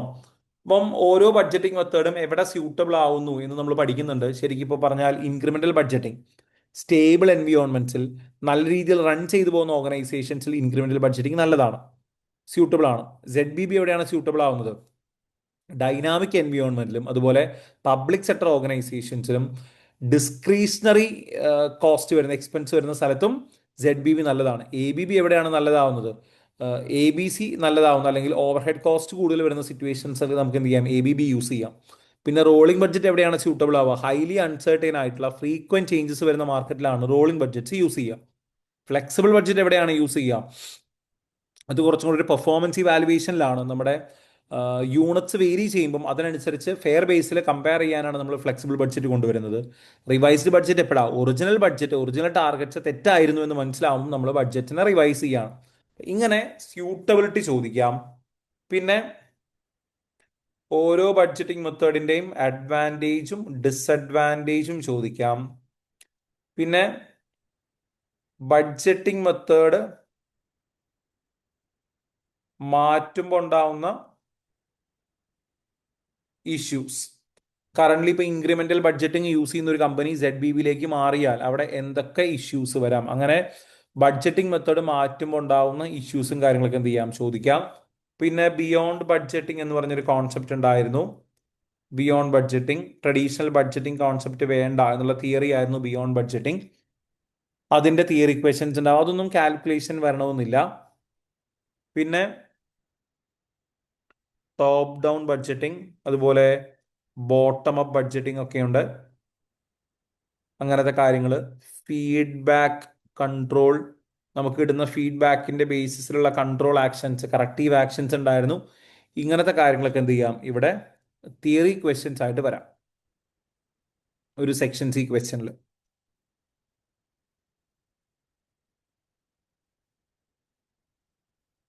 പിന്നെ ഈ സെക്ഷനിൽ അടുത്ത ചാപ്റ്റർ എന്ന് പറയുന്നത് അനലിറ്റിക്കൽ ടെക്നിക്സ് ആണ്. അനലിറ്റിക്കൽ ടെക്നിക്സിൽ മെയിൻലി 4 ടെക്നിക്സ് ആണ് നമ്മൾ പഠിക്കുന്നത്. 4 ടെക്നിക്കും ഫോർകാസ്റ്റിംഗ് ടെക്നിക്സ് ആണ്. അതിനകത്ത് റിഗ്രഷൻ, കോറിലേഷൻ വരുന്നുണ്ട്, റിഗ്രഷൻ കോറിലേഷൻ. അവിടെ ഏതെങ്കിലും രണ്ട് വേരിയബിൾസ് XY വേരിയബിൾസ് കണക്റ്റഡ് ആണെങ്കിൽ അതിനനുസരിച്ച് എക്സിനനുസരിച്ച് വൈ പ്രഡിക്റ്റ് ചെയ്യാനാണ് ഈ ടെക്നിക്ക് യൂസ് ചെയ്യുന്നത്. ഇവിടെ തന്നെ ഇതുമായി റിലേറ്റഡ് ആയിട്ട് നമുക്ക് കോറിലേഷൻ കോഎഫിഷ്യന്റ് വരുന്നുണ്ട്, കോറിലേഷൻ കോഎഫിഷ്യന്റ്, അതുപോലെ കോഎഫിഷ്യന്റ് ഓഫ് ഡിറ്റർമിനേഷൻ, ഇങ്ങനത്തെ കാര്യങ്ങളൊക്കെ എന്ത് ചെയ്യാം, കാൽക്കുലേഷൻസ് ചോദിക്കാം. നമ്മൾ റീസെന്റ് ആയിട്ടുള്ള പാസ്റ്റ് പേപ്പേഴ്സ് നോക്കുന്ന സമയത്ത് കോറിലേഷൻ റിഗ്രഷന്റെ ക്വസ്റ്റ്യൻസ് വന്നു പോയിട്ടുണ്ട്. പിന്നെ ഹൈ ലോ മെത്തേഡ് വരാം. ഹൈ ലോ മെത്തേഡ് എന്ന് പറയുന്നത് മെയിൻലി നമുക്ക് ടോട്ടൽ കോസ്റ്റ് ഫങ്ഷൻസ് എടുക്കാനായിട്ട് അല്ലെങ്കിൽ fixed and variable cost separate ചെയ്യാനൊക്കെയാണ് നമ്മൾ ഹൈ ലോ മെത്തേഡ് മെയിനായിട്ട് യൂസ് ചെയ്യുക. അപ്പം അവിടെ തന്നിരിക്കുന്ന ഡാറ്റ നോക്കി അതിൽ ഹയസ്റ്റ് ലോവസ്റ്റ് പോയിന്റ്സ് ഐഡന്റിഫൈ ചെയ്തിട്ടായിരിക്കും ഹൈ ലോ മെത്തേഡ് നമ്മൾ ചെയ്യുക. ഇതൊക്കെ നിങ്ങൾ ജസ്റ്റ് ഒരു എന്താ കോൺസെപ്റ്റ് മാത്രം മനസ്സിലാക്കി, അത് ഓരോ സിറ്റുവേഷനിലും അപ്ലൈ ചെയ്യാൻ അറിയണം. അപ്പോൾ നിങ്ങൾ അതിൻ്റെ ക്വസ്റ്റ്യൻസ് ഒന്നും പ്രാക്ടീസ് ചെയ്തിട്ടില്ല, അപ്പം കോറിലേഷൻ്റെ ഒന്നും സെക്ഷൻസി ക്വസ്റ്റ്യൻ പ്രാക്ടീസ് ചെയ്തിട്ടില്ല എന്നുണ്ടെങ്കിൽ അത് നിർബന്ധമായിട്ടും ചെയ്യണം. ഇതൊക്കെ കഴിഞ്ഞൊരു 3-4 വർഷത്തിനിടയിൽ ക്വസ്റ്റ്യൻസ് വന്നു പോയിട്ടുണ്ട്. അപ്പം അതൊക്കെ ക്വസ്റ്റ്യൻസ് എടുത്ത് ചെയ്തു നോക്കുക. നമുക്ക് ഇനിയും ടൈമുണ്ട്. അപ്പോൾ ഇതുവരെ ഇങ്ങനത്തെ സെക്ഷൻസി ക്വസ്റ്റ്യൻസ് ചെയ്തിട്ടേ ഇല്ല എന്നുണ്ടെങ്കിൽ പിന്നെ ടൈം സീരീസ് ഉണ്ടായിരുന്നു. ടൈം സീരീസ് എന്ന് പറയുന്നത് സെയിൽസ് വാല്യൂസോ അല്ലെങ്കിൽ സെയിൽസ് ഡിമാൻഡ് ഒക്കെ ഫോർകാസ്റ്റ് ചെയ്യാൻ നമ്മൾ എടുക്കുന്ന ഒരു ടെക്നിക്കാണ്. ടൈമിനനുസരിച്ചുള്ള ഒരു ഫോർകാസ്റ്റിംഗ് മെത്തേഡാണ്. അവിടെ ക്വസ്റ്റ്യൻ നന്നായി വായിക്കണം. അവിടെ ട്രെൻഡ് എങ്ങനെ കാൽക്കുലേറ്റ് ചെയ്യണം എന്നുള്ളത് പറഞ്ഞിട്ടുണ്ടാകും. അതുപോലെ നമ്മുടെ സീസണൽ വേരിയേഷൻ ഏത് മോഡലിലാണ്, ലൈക്ക് അഡിറ്റീവ് ആണോ മൾട്ടിപ്ലിക്കേറ്റീവ് ആണോ മോഡൽ യൂസ് ചെയ്യേണ്ടത്, അതിൻ്റെ കാര്യങ്ങളൊക്കെ കൃത്യമായിട്ട് പറഞ്ഞിട്ടുണ്ടാകും. അതൊക്കെ നോക്കി വേണം ആൻസർ ചെയ്യാൻ. പിന്നെ ലേണിംഗ് എഫക്റ്റ് ഉണ്ട്. ലേണിംഗ് എഫക്റ്റ് ആണ് ഈ ചാപ്റ്ററിലെ ഏറ്റവും ഇമ്പോർട്ടൻ്റ് ആയിട്ടുള്ള ടോപ്പിക് എന്ന് പറയുന്നത്. ലേബർ അവേഴ്സ് ഫോർകാസ്റ്റ് ചെയ്യാനാണ് മെയിൻലി നമ്മൾ ലേണിംഗ് എഫക്റ്റ് യൂസ് ചെയ്യുന്നത്. അപ്പോൾ നമുക്ക് ഫസ്റ്റ് യൂണിറ്റിൻ്റെ ടൈമും ലേണിംഗ് റേറ്റും തന്നു കഴിഞ്ഞാൽ മുന്നോട്ടുള്ള യൂണിറ്റ്സിലെ ടൈം കാൽക്കുലേറ്റ് ചെയ്യേണ്ടി വരും. ഇവിടെ രണ്ട് മെത്തേഡ്സ് ആണ് ജനറലി യൂസ് ചെയ്യുക, ടാബുലാർ മെത്തേഡും അതുപോലെ ഓൾജിബ്രായിക് മെത്തേഡും.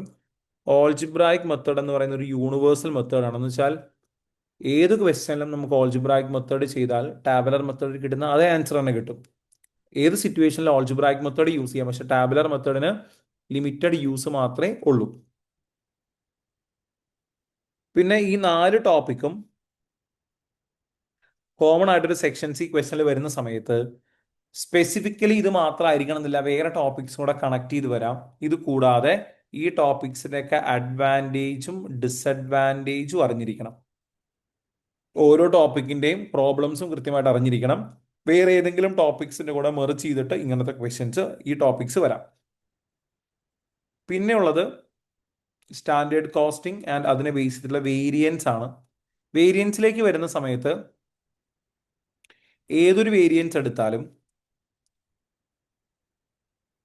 എന്തൊക്കെ ക്വസ്റ്റ്യൻസ് വരാം വേരിയൻസിന്റെ കാര്യത്തിൽ, അത് ഡിഫൈൻ ചെയ്യാൻ അറിയണം അല്ലെങ്കിൽ എക്സ്പ്ലെയിൻ ചെയ്യാൻ അറിയണം. ഏതൊരു വേരിയൻസ് എടുത്താലും അത് എന്താണെന്ന് പറയാൻ അറിയണം. ഫോർ എക്സാമ്പിൾ, എന്താണ് മെറ്റീരിയൽ മിക്സ് വേരിയൻസ്, എന്താണ് മെറ്റീരിയൽ ഈൽഡ് വേരിയൻസ്, അങ്ങനെ ഡയറക്റ്റ് ക്വസ്റ്റ്യൻസ് ചോദിച്ചാൽ അത് പറയാൻ അറിയണം. ഒരു വേരിയൻസ് വരാനുള്ള ജനറൽ റീസൺസ് അറിയണം. എപ്പോഴാണ് ഒരു മിക്സ് വേരിയൻസ് വരിക, എപ്പോഴാണ് ഒരു ഈൽഡ് വേരിയൻസ് വരിക, എപ്പോഴാണ് ഓപ്പറേഷണൽ വേരിയൻസ് വരിക.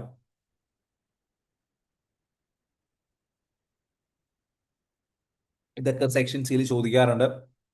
പിന്നെ കാൽക്കുലേറ്റ് ചെയ്യാൻ അറിയണം. ആ കാൽക്കുലേറ്റ് ചെയ്ത വാല്യൂ എന്താണ് ഇൻഡിക്കേറ്റ് ചെയ്യുന്നത്, അല്ലെങ്കിൽ അത് ഡിസ്കസ് ചെയ്യാൻ അറിയണം.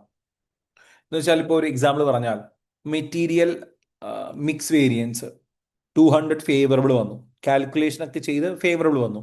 എന്താണ് ആ ഫേവറബിളിന്റെ അർത്ഥം, അല്ലെങ്കിൽ അതിൽ നിന്ന് എന്താണ് കമ്പനി മനസ്സിലാക്കേണ്ടത്, അങ്ങനെ ക്വസ്റ്റ്യൻസ് ചിലപ്പോൾ ചോദിക്കാം. അപ്പം വേരിയൻസിന്റെ കാര്യത്തിൽ വേരിയൻസ് എക്സ്പ്ലെയിൻ ചെയ്യാൻ അറിയണം. ഒരു വേരിയൻസ് എപ്പോഴാണ് ഉണ്ടാകുന്നതെന്ന് അറിയണം. വേരിയൻസിൽ അവർ പറയുന്ന ക്വസ്റ്റ്യനിൽ പറയുന്ന വേരിയൻസ് കാൽക്കുലേറ്റ് ചെയ്യാൻ അറിയണം.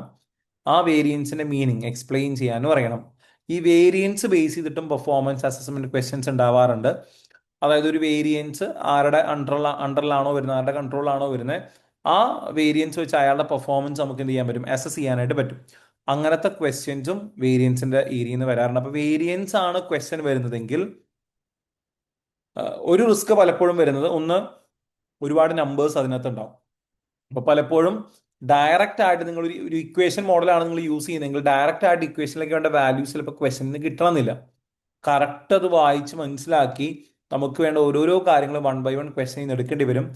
ഈ വേരിയൻസ് പല രീതിയിൽ ആക്ച്വലി കാൽക്കുലേറ്റ് ചെയ്യാൻ പറ്റും. അപ്പോൾ സെക്ഷൻ സിയിൽ നിങ്ങൾ കാൽക്കുലേറ്റ് ചെയ്യുന്ന സമയത്ത് ശ്രദ്ധിക്കേണ്ട കാര്യം, നിങ്ങളുടെ മെത്തേഡ് എക്സാമിനർക്ക് ക്ലിയർ ആയിരിക്കണം. നിങ്ങൾ യൂസ് ചെയ്യുന്ന ഇക്വേഷൻസ് എന്താണെന്നുള്ളത് കൃത്യമായി ആൻസറിൽ നിങ്ങൾ ഡിസ്കസ് ചെയ്തിട്ടുണ്ടാവണം. അതായത് നിങ്ങളിപ്പം എസ് ക്യൂ എന്ന് യൂസ് ചെയ്യുകയാണെങ്കിൽ എ യു എന്ന് യൂസ് ചെയ്യുകയാണ്. എന്താണ് എ യു, എന്താണ് എസ് ക്യൂ എന്ന് കൃത്യമായി നിങ്ങൾ ആൻസറിൽ തന്നെ സ്പെസിഫൈ ചെയ്തിട്ടുണ്ടാവണം. Where S Q is this, S U അല്ലെങ്കിൽ എ യു ഇസ് ദിസ് എന്ന് പറഞ്ഞ് കൃത്യമായി നിങ്ങളത് എക്സ്പ്ലെയിൻ ചെയ്ത് കൊടുക്കണം എക്സാമിനർക്ക്. അത് ശ്രദ്ധിക്കണേ വേരിയൻസിന്റെ കാര്യത്തിൽ വരുമ്പം. പ്ലസ് വേരിയൻസിന്റെ കാര്യത്തിൽ ഫേവറബിൾ അഡ്വേഴ്സ് എന്നുള്ളത് കൃത്യമായിട്ട് കൊടുക്കണം. വേരിയൻസ് എപ്പോഴും ഡോളർ വാല്യൂലായിരിക്കണം റിപ്പോർട്ട് ചെയ്യേണ്ടത്. അത് അഡ്വേഴ്സ് ആണോ ഫേവറബിൾ ആണോ എന്നുള്ളത് പറയണം. ഒരിക്കലും മൈനസ് ആൻസേഴ്സ് ആയിട്ട് കൊടുക്കരുത്. ഒരു വേരിയൻസ് ചോദിച്ചിട്ടുണ്ടെങ്കിൽ ഫൈനൽ ആൻസർ കൊടുക്കുമ്പോൾ 200 നെഗറ്റീവ് ആണെങ്കിൽ 200 അഡ്വേഴ്സ്, 200 അഡ്വേഴ്സ് എന്ന് കൊടുക്കാൻ പറ്റണം. അങ്ങനെ എല്ലാ വേരിയൻസും കറക്റ്റായിട്ട് റിപ്പോർട്ട് ചെയ്യണം. ഇതൊക്കെ സെക്ഷൻ സി പേഴ്സ്പെക്റ്റീവിലാണ് പറഞ്ഞുകൊണ്ടിരിക്കുന്നത്. പിന്നെ എക്സാമിന് വേരിയൻസ് ആണ് സെക്ഷൻ സി ക്വസ്റ്റ്യൻ വരുന്നതെങ്കിൽ കറക്റ്റ് നോക്കുക ഏത് വേരിയൻസ് ആണ്. ഇപ്പം മിക്സ് ആൻഡ് ഈൽഡ് ആണോ, സെയിൽസ് മിക്സ് ആൻഡ് ക്വാണ്ടിറ്റി ആണോ, പ്ലാനിങ് ആൻഡ് ഓപ്പറേഷനിൽ ആണോ, അത് കറക്റ്റ് നോക്കി. അപ്പം ക്വസ്റ്റ്യൻ വായിക്കുമ്പോൾ തന്നെ ഏതാണ് വേരിയൻസ് എന്ന് മനസ്സിലാക്കുക. അതിൽ എന്തൊക്കെ കാര്യങ്ങൾ കണ്ടുപിടിക്കണമെന്ന് ആദ്യം തീരുമാനിക്കുക. ഇപ്പോൾ ഒരു പ്രൈസിന്റെ, മെറ്റീരിയൽ പ്രൈസിന്റെ പ്ലാനിങ് വേരിയൻസ് ആണ് വേണ്ടതെങ്കിൽ അതിൽ എന്തൊക്കെ കാര്യങ്ങൾ വേണം. അപ്പം അത് ആദ്യം ക്വസ്റ്റനിൽ നിന്ന് എടുക്കാൻ പറ്റുന്നുണ്ടോ, ഡയറക്റ്റ്ലി എടുക്കാൻ പറ്റുന്നുണ്ടോ നോക്കുക.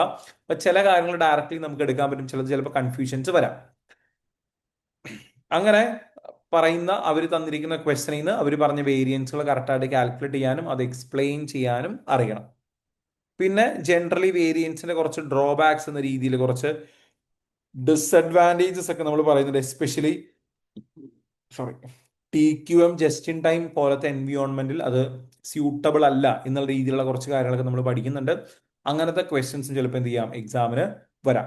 പിന്നെ പ്ലാനിങ് ആൻഡ് ഓപ്പറേഷണൽ വേരിയൻസ് വെച്ചിട്ട് എസ്പെഷ്യലി ഓപ്പറേഷണൽ വേരിയൻസ് യൂസ് ചെയ്തിട്ട് പെർഫോമൻസ് അസസ്മെന്റ് ചോദിക്കാം. അതായത് ഒരു മാനേജറുടെ അണ്ടറിൽ വരുന്ന കുറച്ച് വേരിയൻസ് ഉണ്ട്. അപ്പോൾ അത് യൂസ് ചെയ്ത് അയാളുടെ പെർഫോമൻസ് എങ്ങനെയാണ്. ജനറലി ഫേവറബിൾ വേരിയൻസ് നല്ലതും അഡ്വേഴ്സ് വേരിയൻസ് മോശമാണ് ജനറലി. പക്ഷെ ഇതൊരു റൂള് പോലെ ഒന്നും ചിന്തിക്കണം. കാരണം ഇപ്പോൾ ചില കാര്യങ്ങൾ ഫേവറബിൾ ആകുമ്പോൾ അപ്പുറത്ത് അതിന് അഡ്വേഴ്സ് എഫക്ട് ഉണ്ട്. അപ്പോൾ അതിന്റെ മൊത്തത്തിലൊരു ഇമ്പാക്ട് നോക്കിയിട്ട് വേണം എന്ത് ചെയ്യാൻ, ഒരു കൺക്ലൂഷൻ പറയാൻ. ഒരു എക്സാമ്പിൾ പറയുകയാണെങ്കിൽ ഒരു മാനേജർ ലോവർ ക്വാളിറ്റി മെറ്റീരിയൽ കുറഞ്ഞ പ്രൈസിന് എടുത്തു, പ്രൈസ് കുറഞ്ഞു, പക്ഷെ ചിലപ്പോൾ യൂസേജ് കൂടും, പ്രൊഡക്റ്റിന്റെ ക്വാളിറ്റി കുറയും. അപ്പോൾ ഇൻഡിവിജ്വലി നോക്കുമ്പം ഒരു സ്ഥലത്ത് പോസിറ്റീവും ഒരു സ്ഥലത്ത് നെഗറ്റീവ് അങ്ങനെയൊക്കെ ഉണ്ടാവും.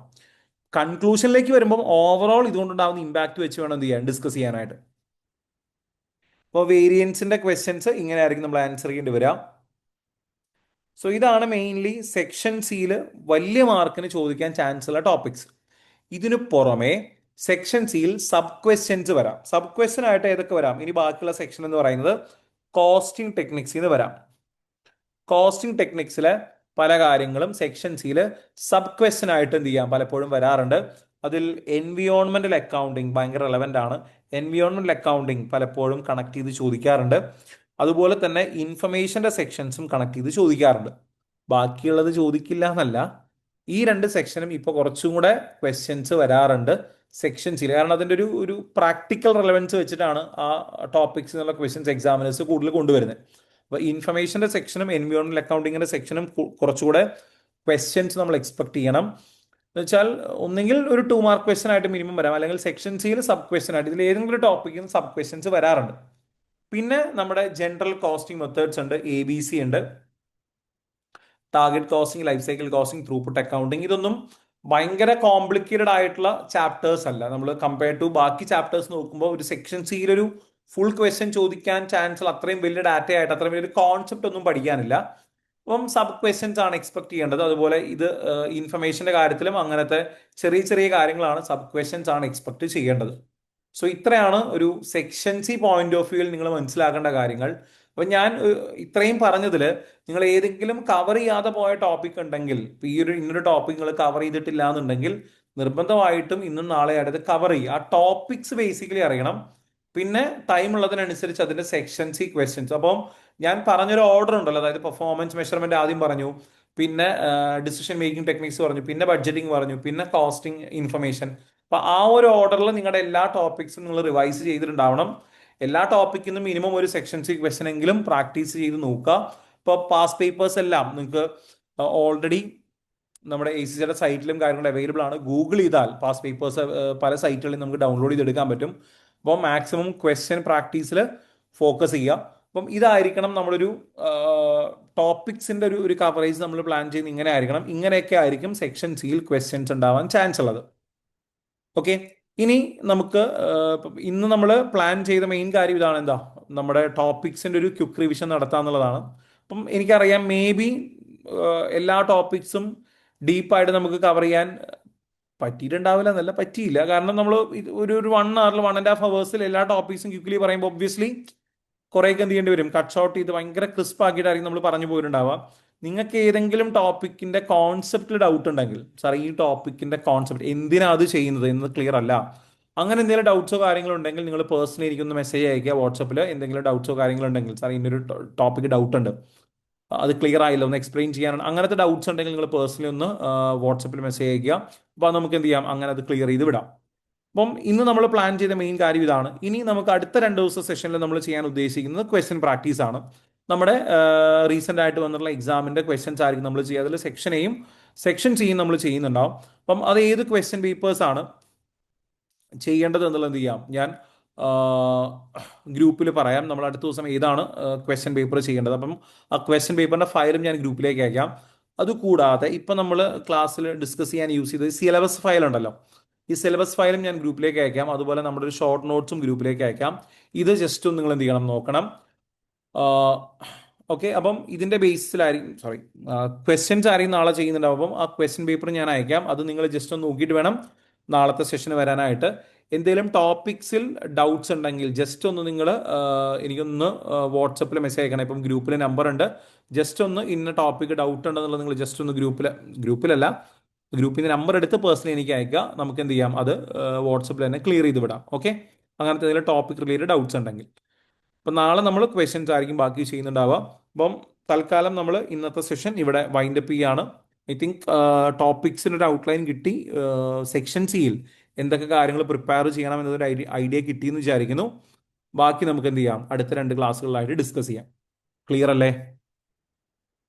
Okay, yes. അപ്പോൾ ബാക്കി നമുക്ക് നാളെ ഡിസ്കസ് ചെയ്യാം കേട്ടോ. Okay, thank you.